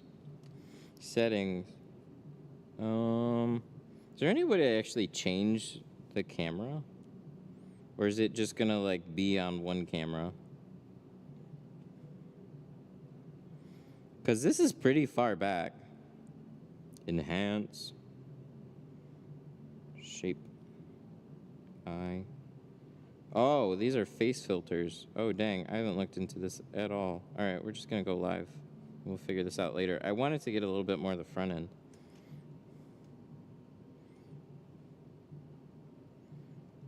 Oh, the lights. It doesn't like the lights as much. It's got that, like, rolling shutter.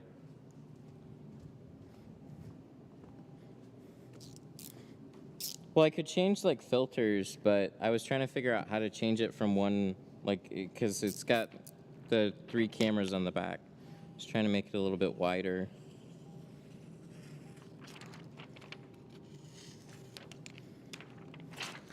I gotta look into it a little bit more. Okay, so we still gotta trim some of the extra. So we've put the film on the windshield, and now that's when we kind of do like our light H pattern. And then this is kind of a lot for the top here, so we can trim some of that off too. But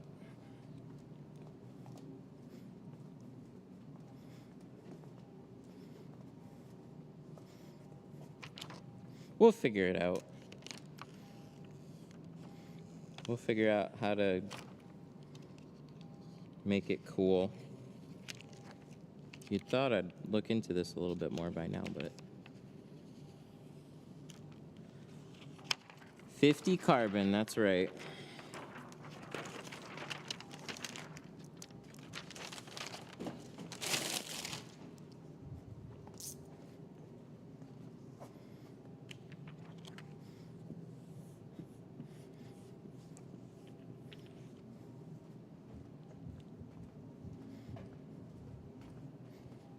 All right, where's my...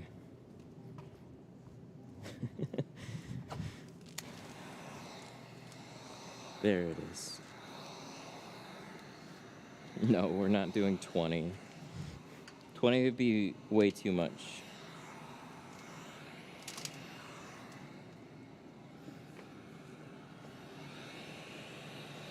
So for an H pattern, I don't really do much for those. It's a way to like organize your film in the beginning. But when I'm shrinking towards the sides, I kind of lift the film back up and shrink it out a little bit diagonally, or just shift it back over, because as you start shrinking it, it starts to change a little bit. So you don't need to keep this hard fixed all the way down here, because you still have good material here that can be shrunk, making, because like if I hard fix this down, then there's a whole bunch right here that's going to take the brunt of it. So kind of like get your film organized to where all the fingers are moving up, and then you can like lightly tack it down, get started on the side, and then you'll notice it starts to kind of curve right here. So you can kind of like shuffle this out, sweep it there, shrink a little bit more, and then it'll start to like blow up right in here.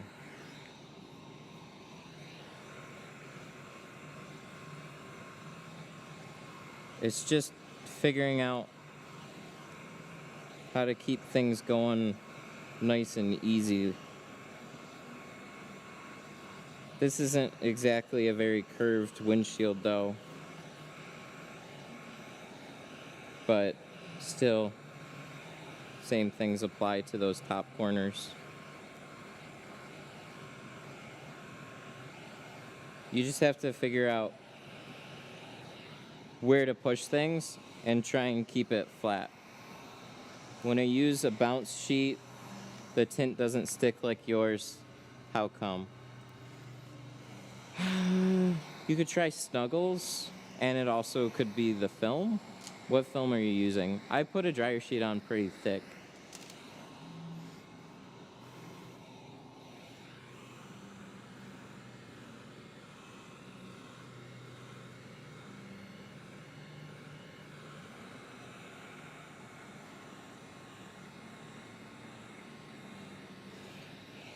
Also, sometimes if there's like grit on the windshield, you could scrape it off. Like if there was overspray, that can make it not stick as nice. So making sure that the surface is nice and clean.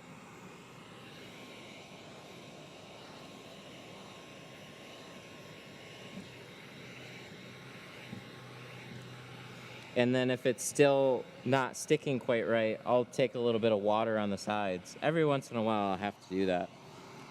But I'm using Snuggles sheets. I used to use Bounce a lot, but I haven't used Bounce in a long time. I think Rick said he was using Snuggles, and I figured I'd pick it up, and he said he thought it stuck better, so I still was using it ever since. That's what I remember. Froze. Ah. Canon. A battery died. Froze.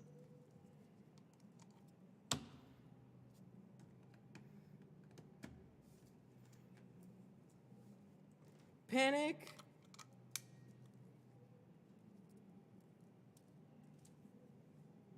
Panic.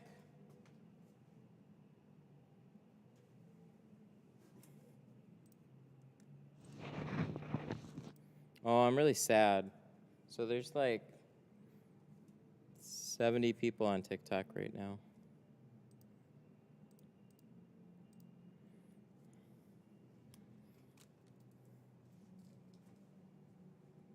Camera died.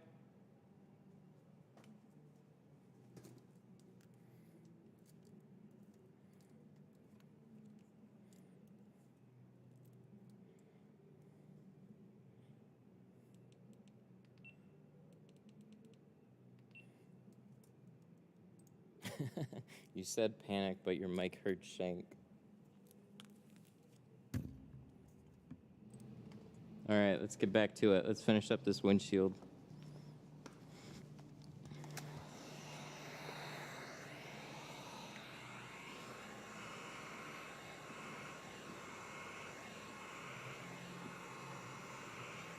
Get more batteries. Well, if they made batteries that lasted longer in the size that I have, that would help out a lot. I can get bigger capacity ones, but they're even bigger because it's a battery and they're chunky.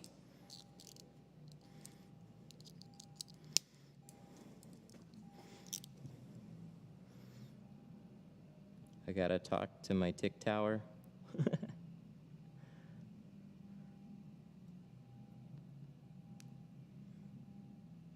I would talk to TikTok, but they don't have text-to-speech yet, and they're all the way in the corner, so I'm sorry, TikTok. YouTube's got all the special treatment right now. You know, if I get a stream key, I don't even think I'll have text-to-speech, because I don't think they'll have a direct integration. It'll be RTMP. So it'll still be like a cool view, but we'll have to like put up a giant monitor then for like TikTok chat or something like that. I don't know. We'll have to figure out those logistics one of these days. One of these days. I also have my phone facing the wrong way. You guys can also reply with TikTok chat and then I can answer them.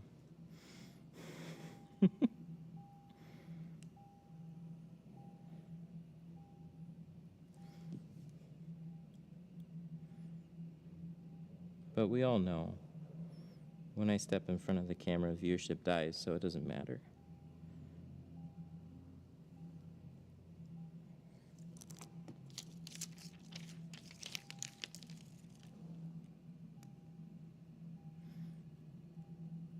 Okay, so there's a lot of cutouts here.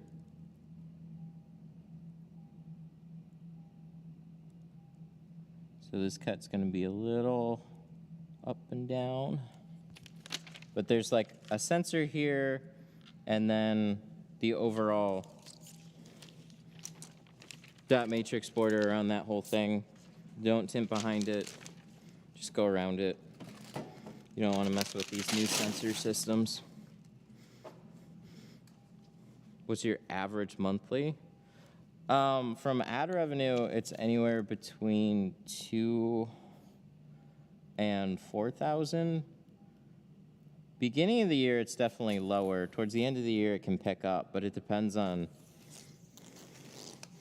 if I have any videos that really hit. It's a really scary way to do business, actually, because you can put just as much work into every video, but it's 100% reliant on how viral you go. You can read the TikTok chats to me. I'm sure they'd appreciate it.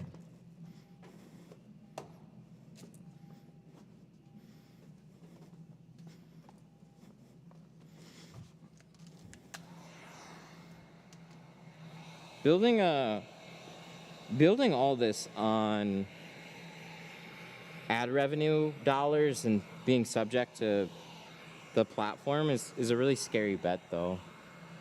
I don't recommend it. I was chasing that dream for a long time. Do something cool, make a store, and then have community support you. It's a better one. Actually bring cool shit into the world.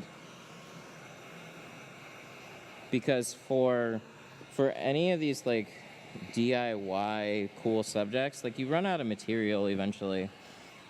And the processes don't change. So it's like this you keep trying to chase big views and stuff, and it gets exhausting. Live streaming has been way more, like, far less views, but way more fun. And then I have my store.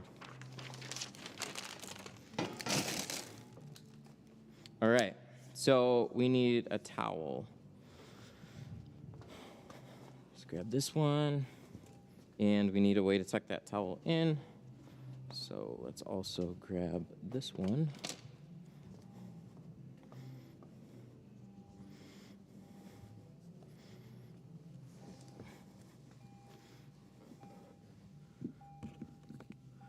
So it's kind of tight. It's kind of like, it's in between. It's not the worst I've ever seen, but it's definitely not super forgiving up here.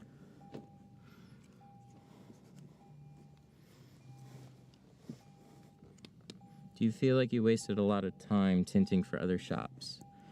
Yeah. Yeah, no. Because there's lots of good things I learned along the way, right? So it depends on how much you value that, which I wouldn't be half the tinter I was if it wasn't for working with companies getting put in a lot of frustrating and crazy situations. That's how, like, I at least am pretty comfortable in talking about, like, the differences between mobile and tinting for a shop and tinting for yourself and contracting and now building your own business. Like, I've been under a lot of these situations. At the time, it's just like, oh, it's just a job. But I look back and it's like, wow, I've been a lot of different types of tinter. Oh, I put this there. I don't know why. I need to put this somewhere safe. We'll put that there.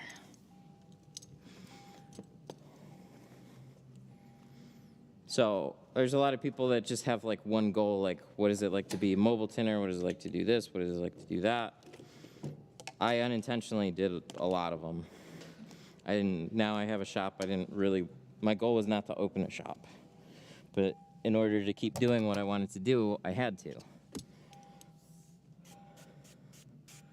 Because my idea was, you know, the media stuff takes a lot of time and effort. So I don't need to build up my own client base. I just want to bring these jobs to the internet. So tinting for a shop made perfect sense. But the thing is, I still need to make an income off of it too. So, they want me to then obviously do work. Right? So in order to finally set things up the way that I wanted to, I had to open up my own place.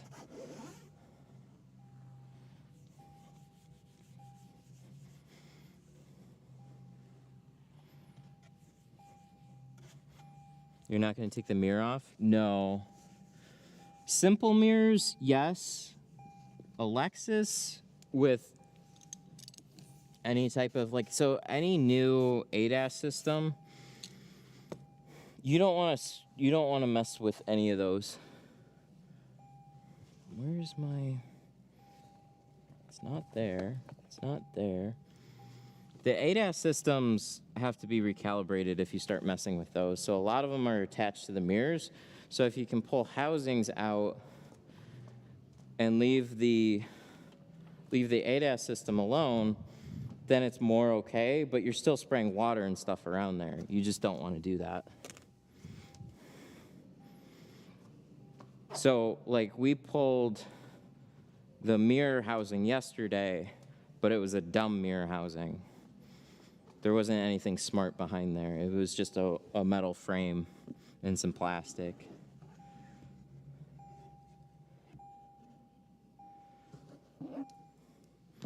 But something that a lot of windshields have to do now is when they get replaced, they have to go through a recalibration because they have automatic stopping, lane assist, so many things that are reliant on that camera.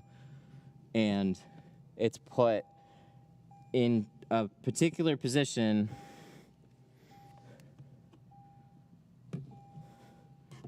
and it's got to go back in that same spot for all those systems to work right. Because they could turn on lane assist and the car could start creeping sideways or something. It's just scary stuff that you don't want to mess with. Cut around them. They're going to start putting them on. I mean, they are trying to right now, but they are going to be required on every car, just like backup cameras were by a particular year. These systems are going to be on everything. They'll probably get easier to recalibrate eventually, but right now, replacing a full windshield on something like a Honda Accord is I've heard $800 is pretty normal. $400 for the windshield And then like $300 to $400 for the recalibration.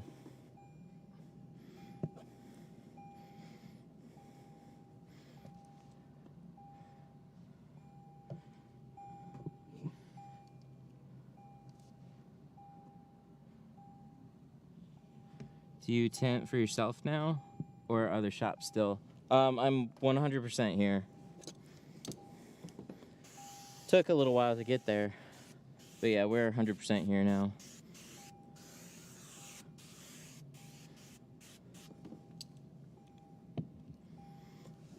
Ugh. Let's see. Been tinting 15 years now, feeling different about being a self-contractor, tinting in the same area as you. Oh, okay, cool. I think if your goal is just making good money and not having a lot of frustration, tinting for other shops or other companies makes a lot of sense. But I wouldn't just jump into it by myself without having something to kind of keep me hobbling along. So if you're interested in doing your own thing, I would just start.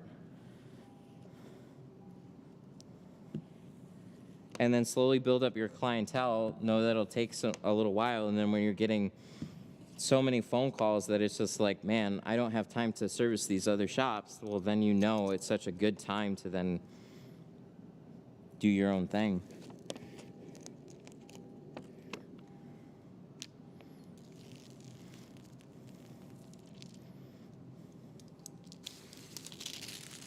I was definitely nervous when I was coming here to put a deposit down. I mean, it's $2,400 a month, and that scared me a lot.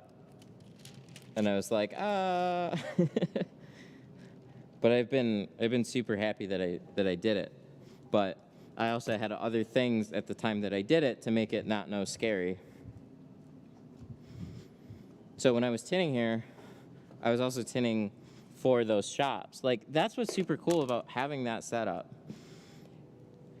is you can focus on making your own business a handful of days of the week, and you don't have to be there open to close for your own shop.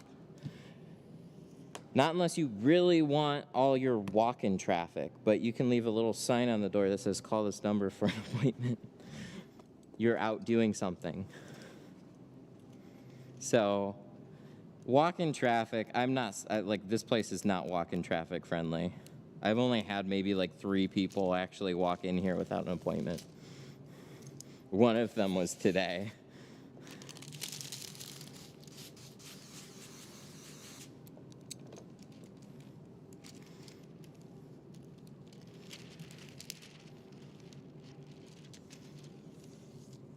I was talking, so I didn't catch all of that. Made the jump without... Oh, yeah. Having family and having, like, your current lifestyle and everything, like...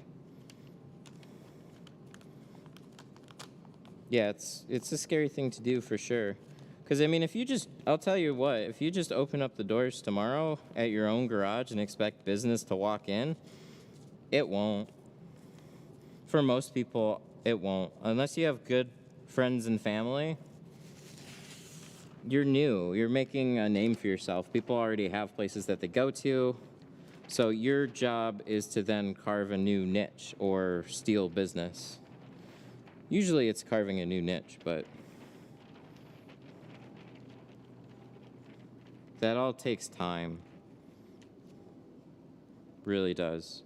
So have something to keep you going and then work on your own thing. Because that was the biggest thing, is that I never had anything to keep my name going. I was just Symbol Auto Glass or Tint Squad or Auto Tint City. I was always in the back. So tinters knew who I was, but that doesn't mean jack shit to customers.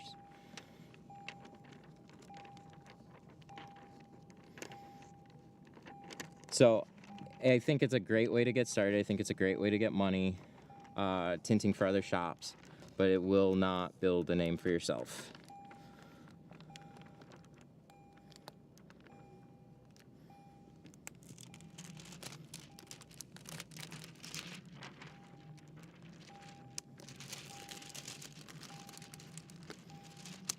And time and good jobs will build up your name. So I wasted lots of time.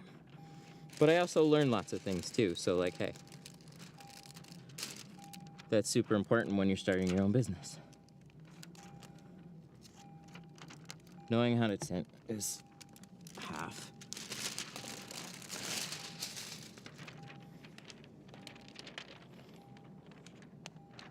Sometimes I get that finger flick with the windshield, and sometimes I have to use my teeth. I'm always more comfortable using my teeth, but I've been practicing a lot. Every once in a while I'll get it just right.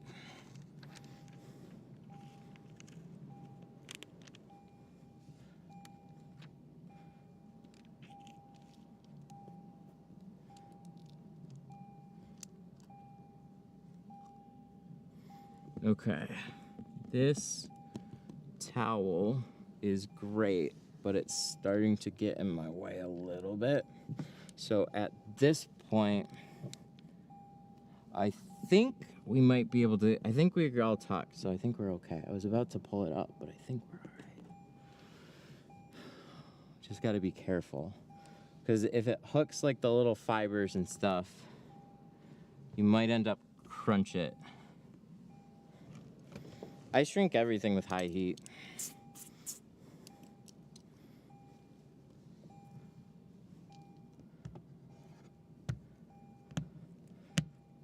I've heard a couple of people say low heat help, or one person in particular say low heat actually helped him. High heat was a little bit much. For me, high heat, you control heat with distance. So just pull the gun back a little farther, but it's up to you. That's just what I do. Cool, looking good.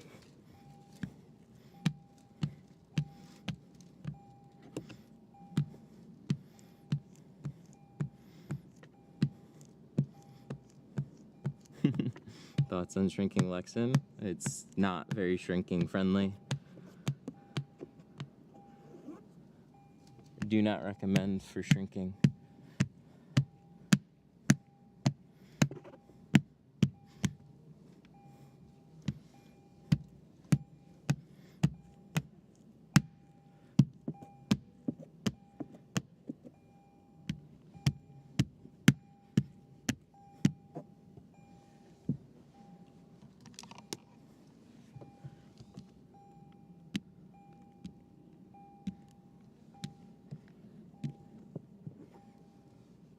What are other good tint brands than Lexan? Well, I use GeoShield. I think they're pretty awesome. Sun Distributing sells Helios. Tint Depot has their own line.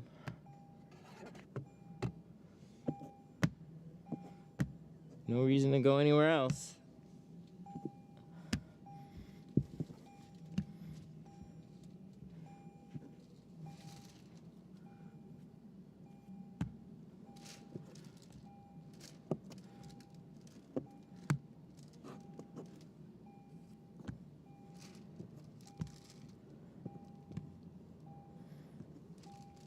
Gonna do my first windshield shrink on nano ceramic, wondering how it's gonna be. Good luck. What ceramic are you using?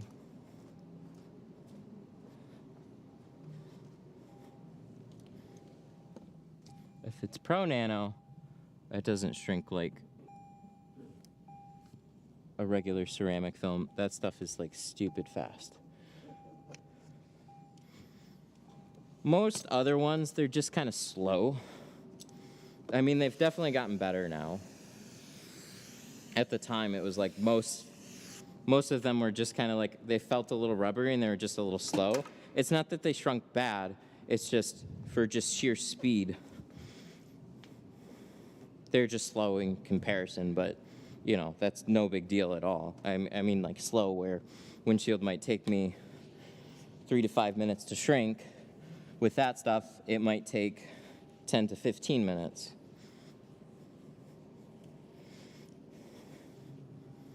Wouldn't exactly call that a loss. Ooh, this is my favorite part.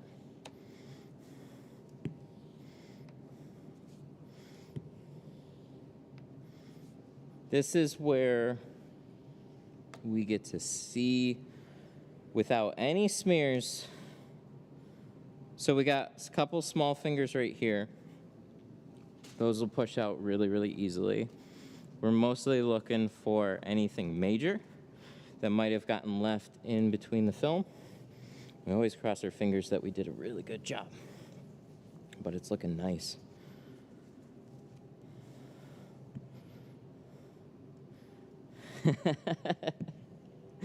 Used ASWF Saver for 2 years and then quickly changed. I used that stuff too. Yep, I remember. You know, for a while I was always looking for like the cheapest film that looked decent enough, and then, you know, you listen to a company and what they tell you about their film. They give it like a 3-year warranty and shit starts looking weird in a year and a half and you're like, whoa. But then also, like 5 years at the time felt like an eternity. It's like 5 years down the road, I never have to worry about a comeback. Well, if you want to keep the same business name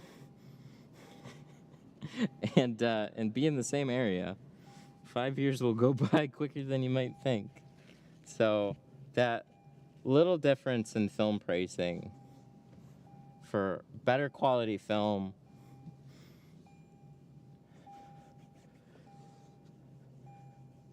man, it makes all the difference. What percentage of your yearly sales are ceramic?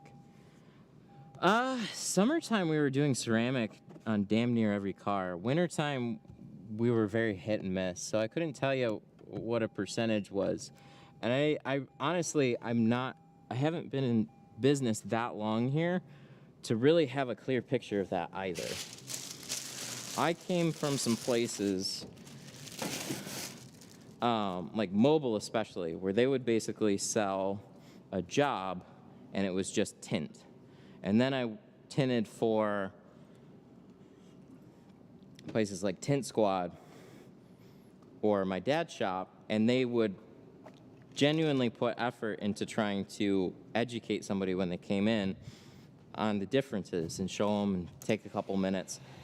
And so it's hard to say what that percentage is, but there's a lot of people that will take the jump into at least your mid-grade film off of spending some time with them and showing them the difference. And that is worth having for any shop. Even get yourself some half rolls. Just get it and have it available, and then make it a point to show people. What really stands out is doing a little bit more education outside of your sales counter.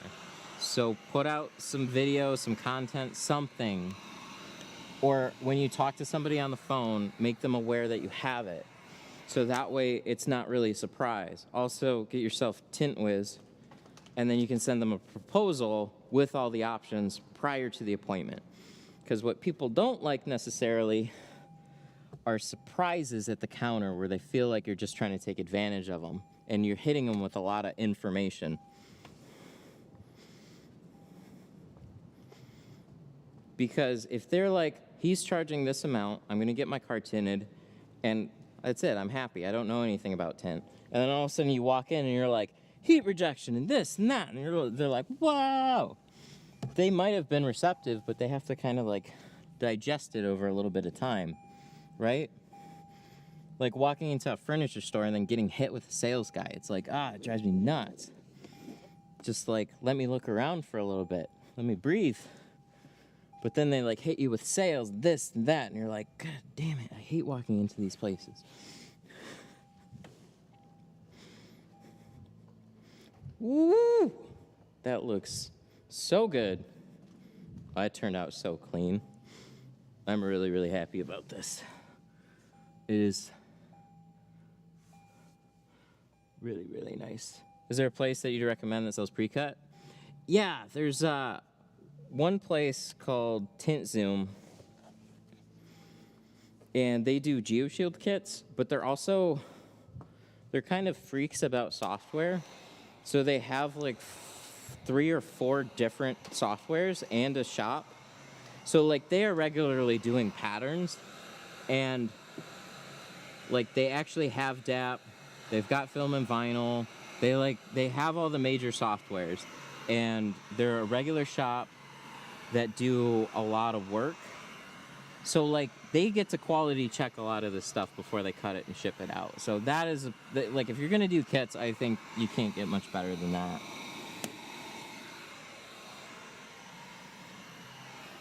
They've been doing kits for a long time, so cutting kits, like here, I cut off of one software, and then if it works, it works. If it doesn't, it doesn't. But every software seems to, like, you know, some patterns are better on somebody's software than somebody else's. So you kind of just, like, the best way to handle it is just have all of them.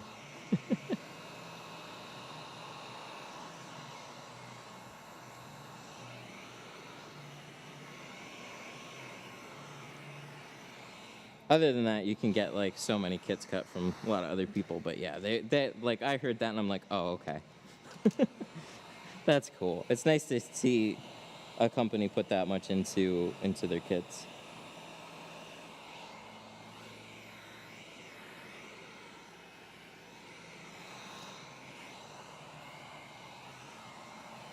So a little bit of touch up is all we're doing now. Damn. I'm really, really happy. I think there's one little finger on the other side, but this cord's not going to reach, so I gotta carry it around.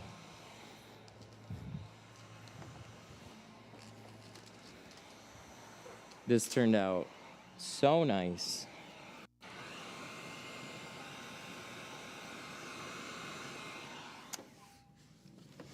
TintWiz is a monthly. It's $100 a month. They let you try it 30 days free, and they have really, really good support. But their proposal features, to me, is what makes that software. Like, I mean, pretty invoices are nice, but I'm sure you can get that a lot of places. Proposals and some of the additional things that they've added really make it a strong value prop. But I can't tell you how many people, they go to a site, they ask for a quote, and then within a minute, they have these, like, you know, a quote form, right? So they put in their year, make, and model, so then that's already in your software. And then what you get is, like, what job they're asking for. Oh, no. Let's not spill that. The car they're asking for, year, make, and model, and, like, what windows they want to tint, right? So then within a couple of seconds, like, how many repeat quotes do you do in a day? A lot. A lot of it is the same. So rather than typing out a little email or something, it's got, I'll show you, but it's got pre-configured, or you can set up little proposal windows. So it's like, this is my entry, this is my carbon, this is my ceramic, this is what each one of them is going to cost. You can have little extra things in there. So if you do, like, glass services, like coating services, or you're just, like, somebody was asking, like, more than 10. It's like paint protection film, architectural tint, any add-on services that you have in your business. It just gives you the ability to showcase what the options for their car are very, very quickly. So yeah, I've been a big fan of using the proposals. And then they have a really good scheduling calendar if you want to just keep it all in there. It'll send out reminders, it'll do follow-ups for reviews.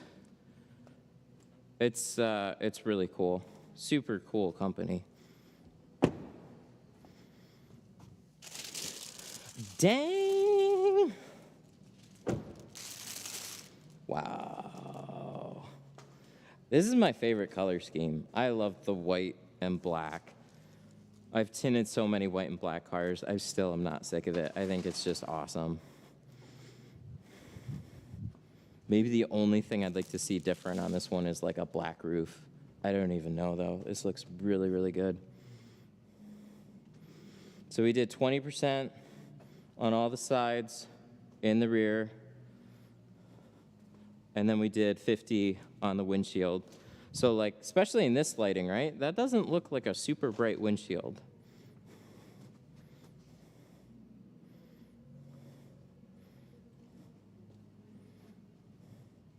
Look at that.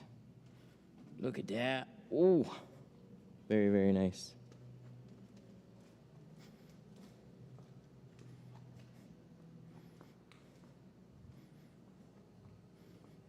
I just like it when a job goes really, really smooth, especially like, I like this car. I like this car a lot. Sometimes people ask me like what car I would want. I forget stuff like this exists. This is like, this is probably right up there. I think the styling is just super, super cool.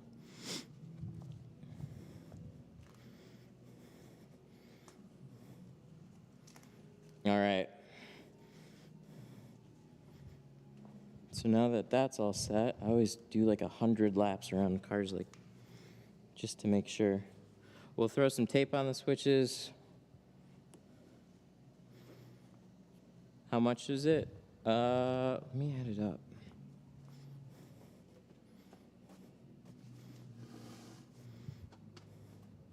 So $350 for all the sides and the rear, and then I think $160 in carbon for the windshield. Looks sweet. Oh, I'm at the wrong computer. Let me get to the other one.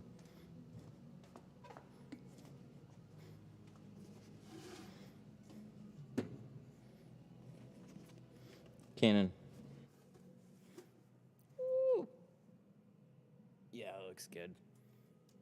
Where are the keys? I have it. Always make sure the key is out of the car before I close all the doors.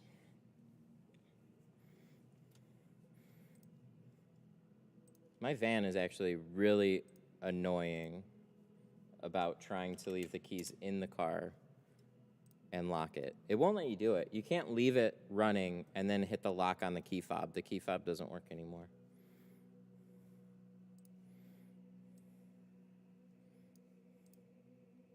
That's cheaper than my Lumar CTX prices. Well, it's a carbon instead of a ceramic.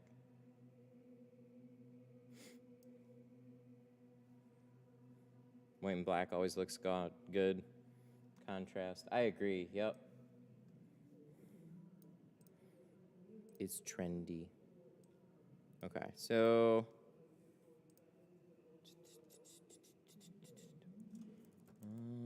where's the? Oh yeah. This is a repeat.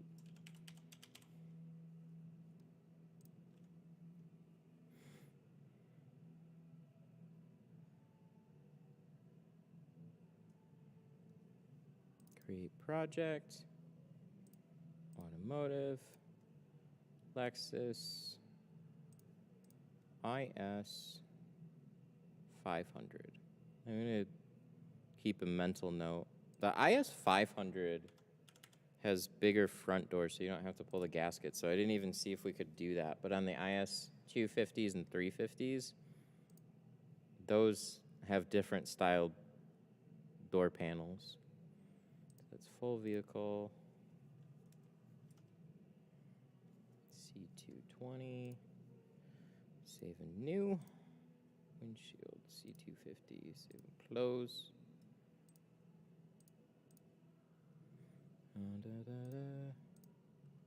You know, I'm pretty sure this live stream's gonna get demonetized from them playing music too. It happened with one of the other streams for it being so like faded and blurry. It could still somehow caught it. So that is 160 plus 510.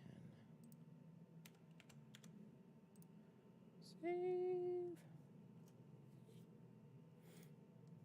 All right, let me deliver this one. I'm gonna get this pulled out. I just take a couple pictures, get this pulled out. I'll be right back. We got a play button that we can look at. So let me, because he's been waiting up front, very patient. He's super cool, but just if it's done, would like to at least allow him to leave rather than sit here and watch me talk on the computer for a while.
Looks so good.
Okay. Do we have coffee? We should make a coffee. Can I do that? Can I make a coffee here quick, and then we'll open up a play button? Oh, I'll do this. Do we need like a GoPro perspective on this play button too?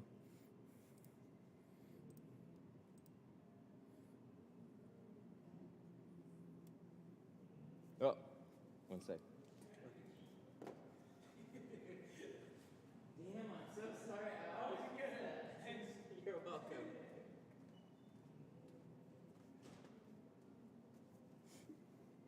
The key. He like walked back in, and I'm like, oh no, the key. Hang on, I'm gonna make a coffee first. But oh, it's got my address on it. Oh shit, I can't put that on there. Can I? You know, it comes in this really nice like YouTube box here, but like then they just slap a sticker on it, and I'm like, oh, they ruined the box. And then everybody knows the UPS guy when he's delivering it. He's like, ah, it's another one of those. All right, let me make a coffee here, and then we'll be good to go. Oh, I gotta do other stuff.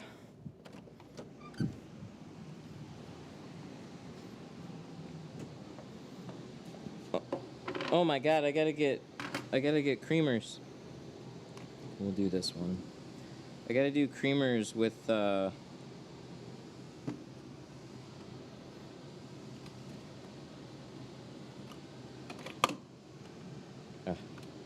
it down and then do that. There we go. Chocolate. And where's the vanilla?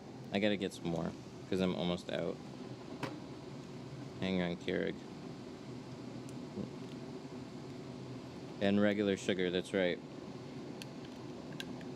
I only do like the mocha and the French vanilla ones, but I used to do regular.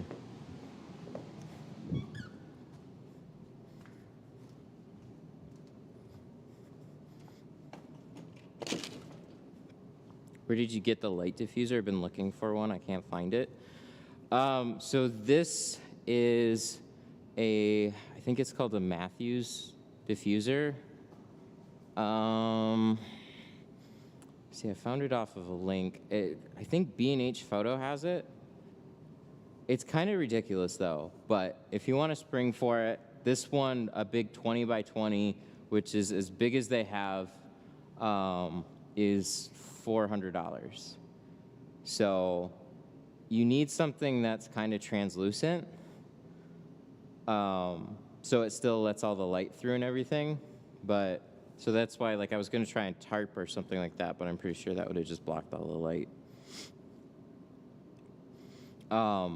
They're really made, like, it's really unique, really different.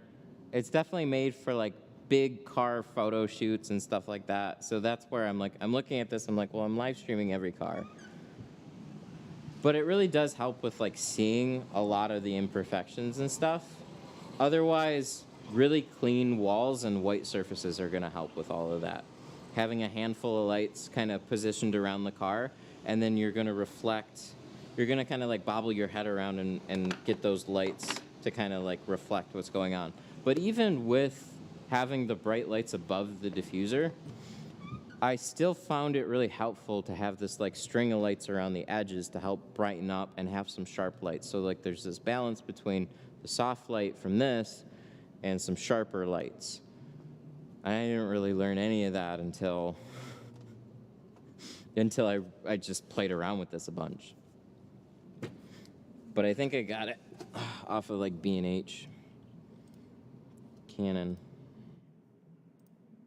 Where is that? B&H. 20 by 20 diffuser.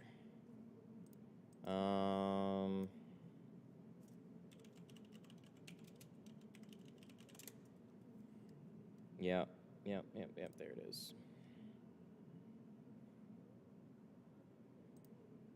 Desktop. This guy right here. 20 by 20 butterfly / overhead fabric.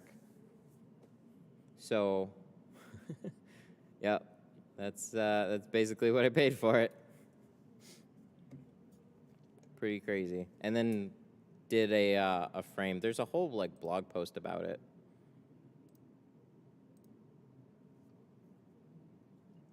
I went to B&H and NYC. Oh, that is super cool. I've seen video of it.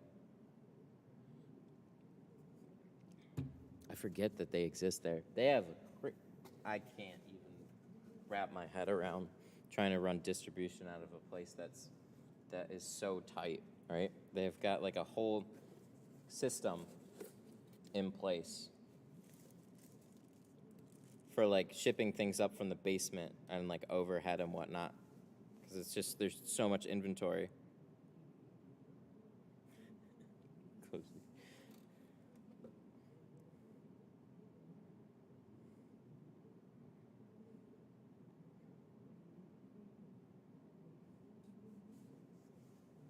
One sec.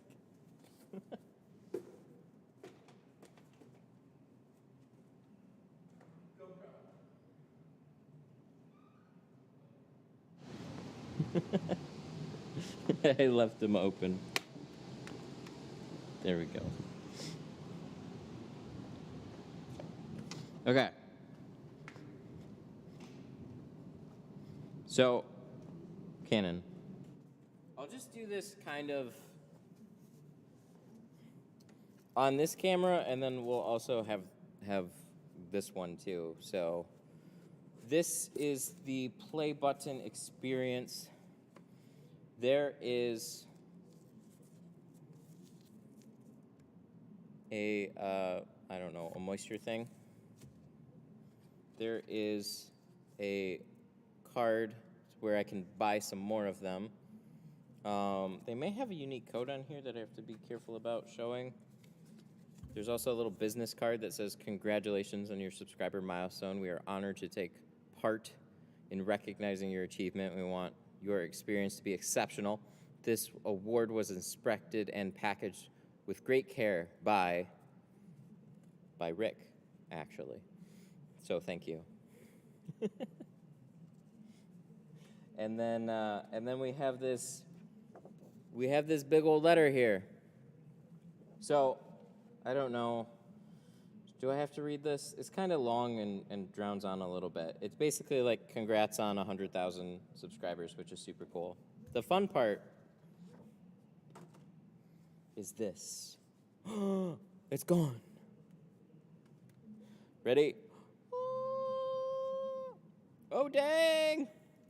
Hang on, there's too much glare there. Nobody can see anything. Oh, there we go. That's better. Oh, yeah, look at that. You see that shine?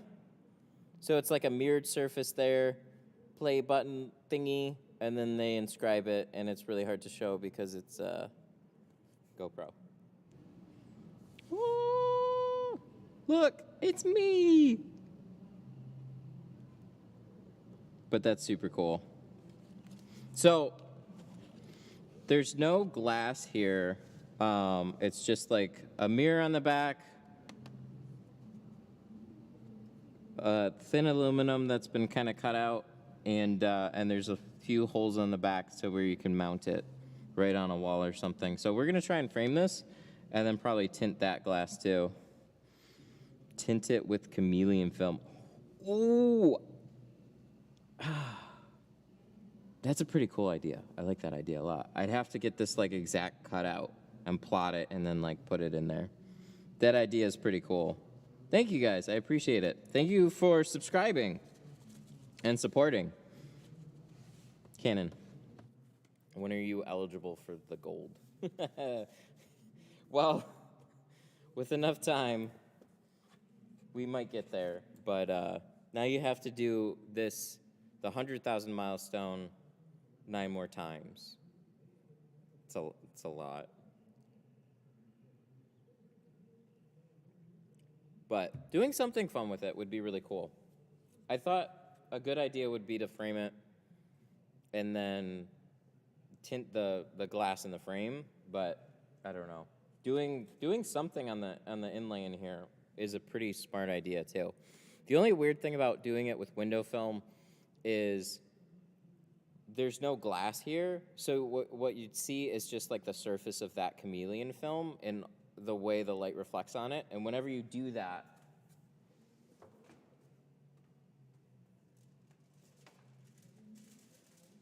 let me do a little illustration here.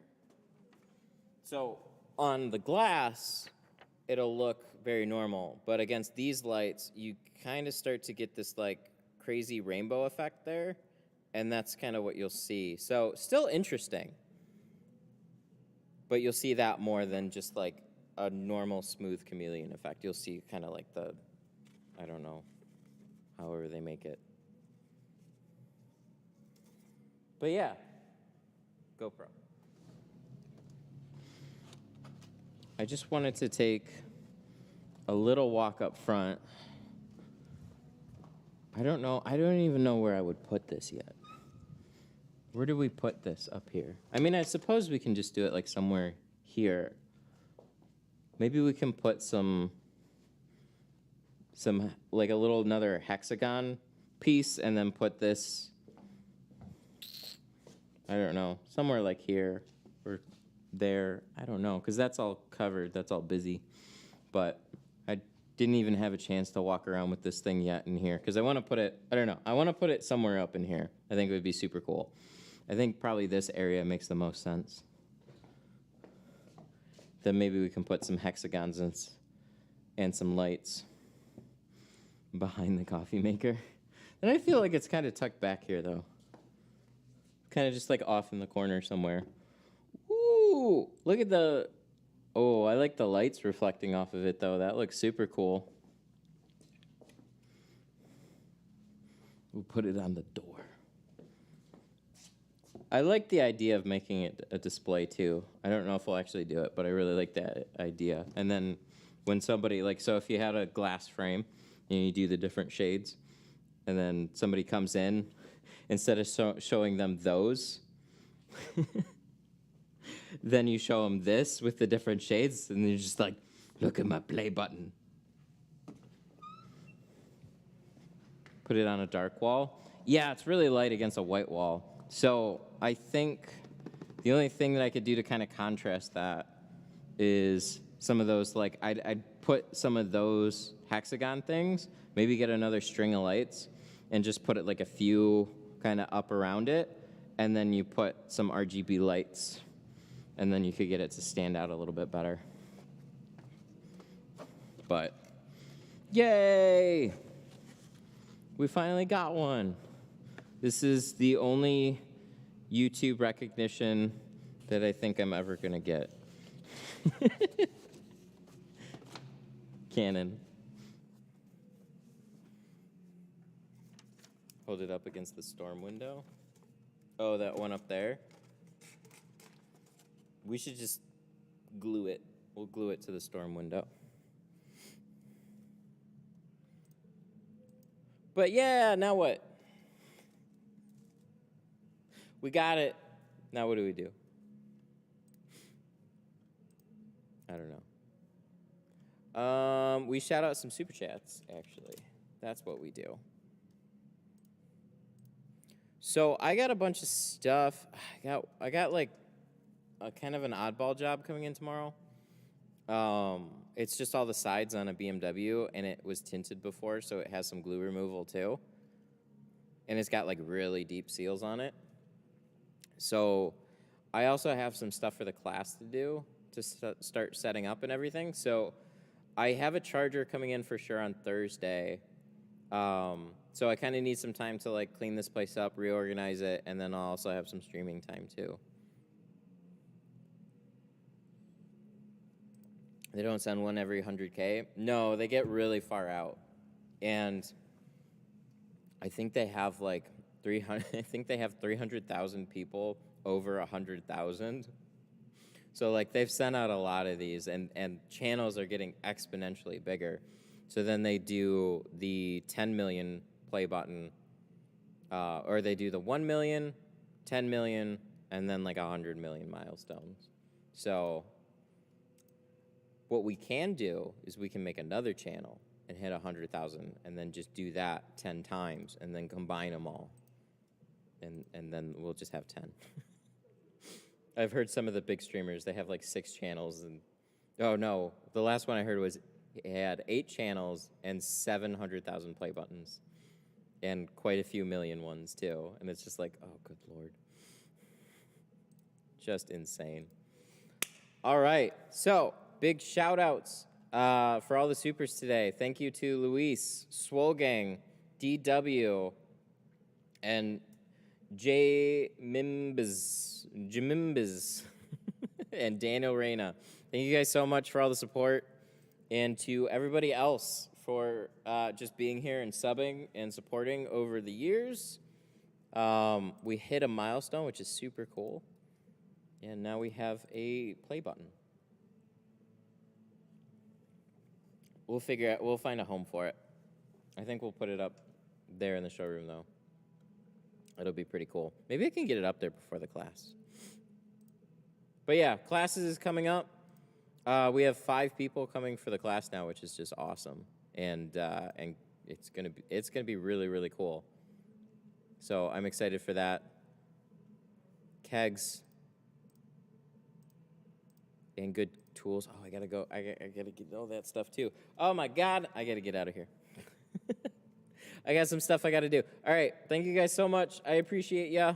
I'll see you Thursday for sure. We'll have a stream probably around a little after 10. We'll do a full charger, no windshield, so all the sides in the back. Y'all know how fun back windows on chargers are. Bye.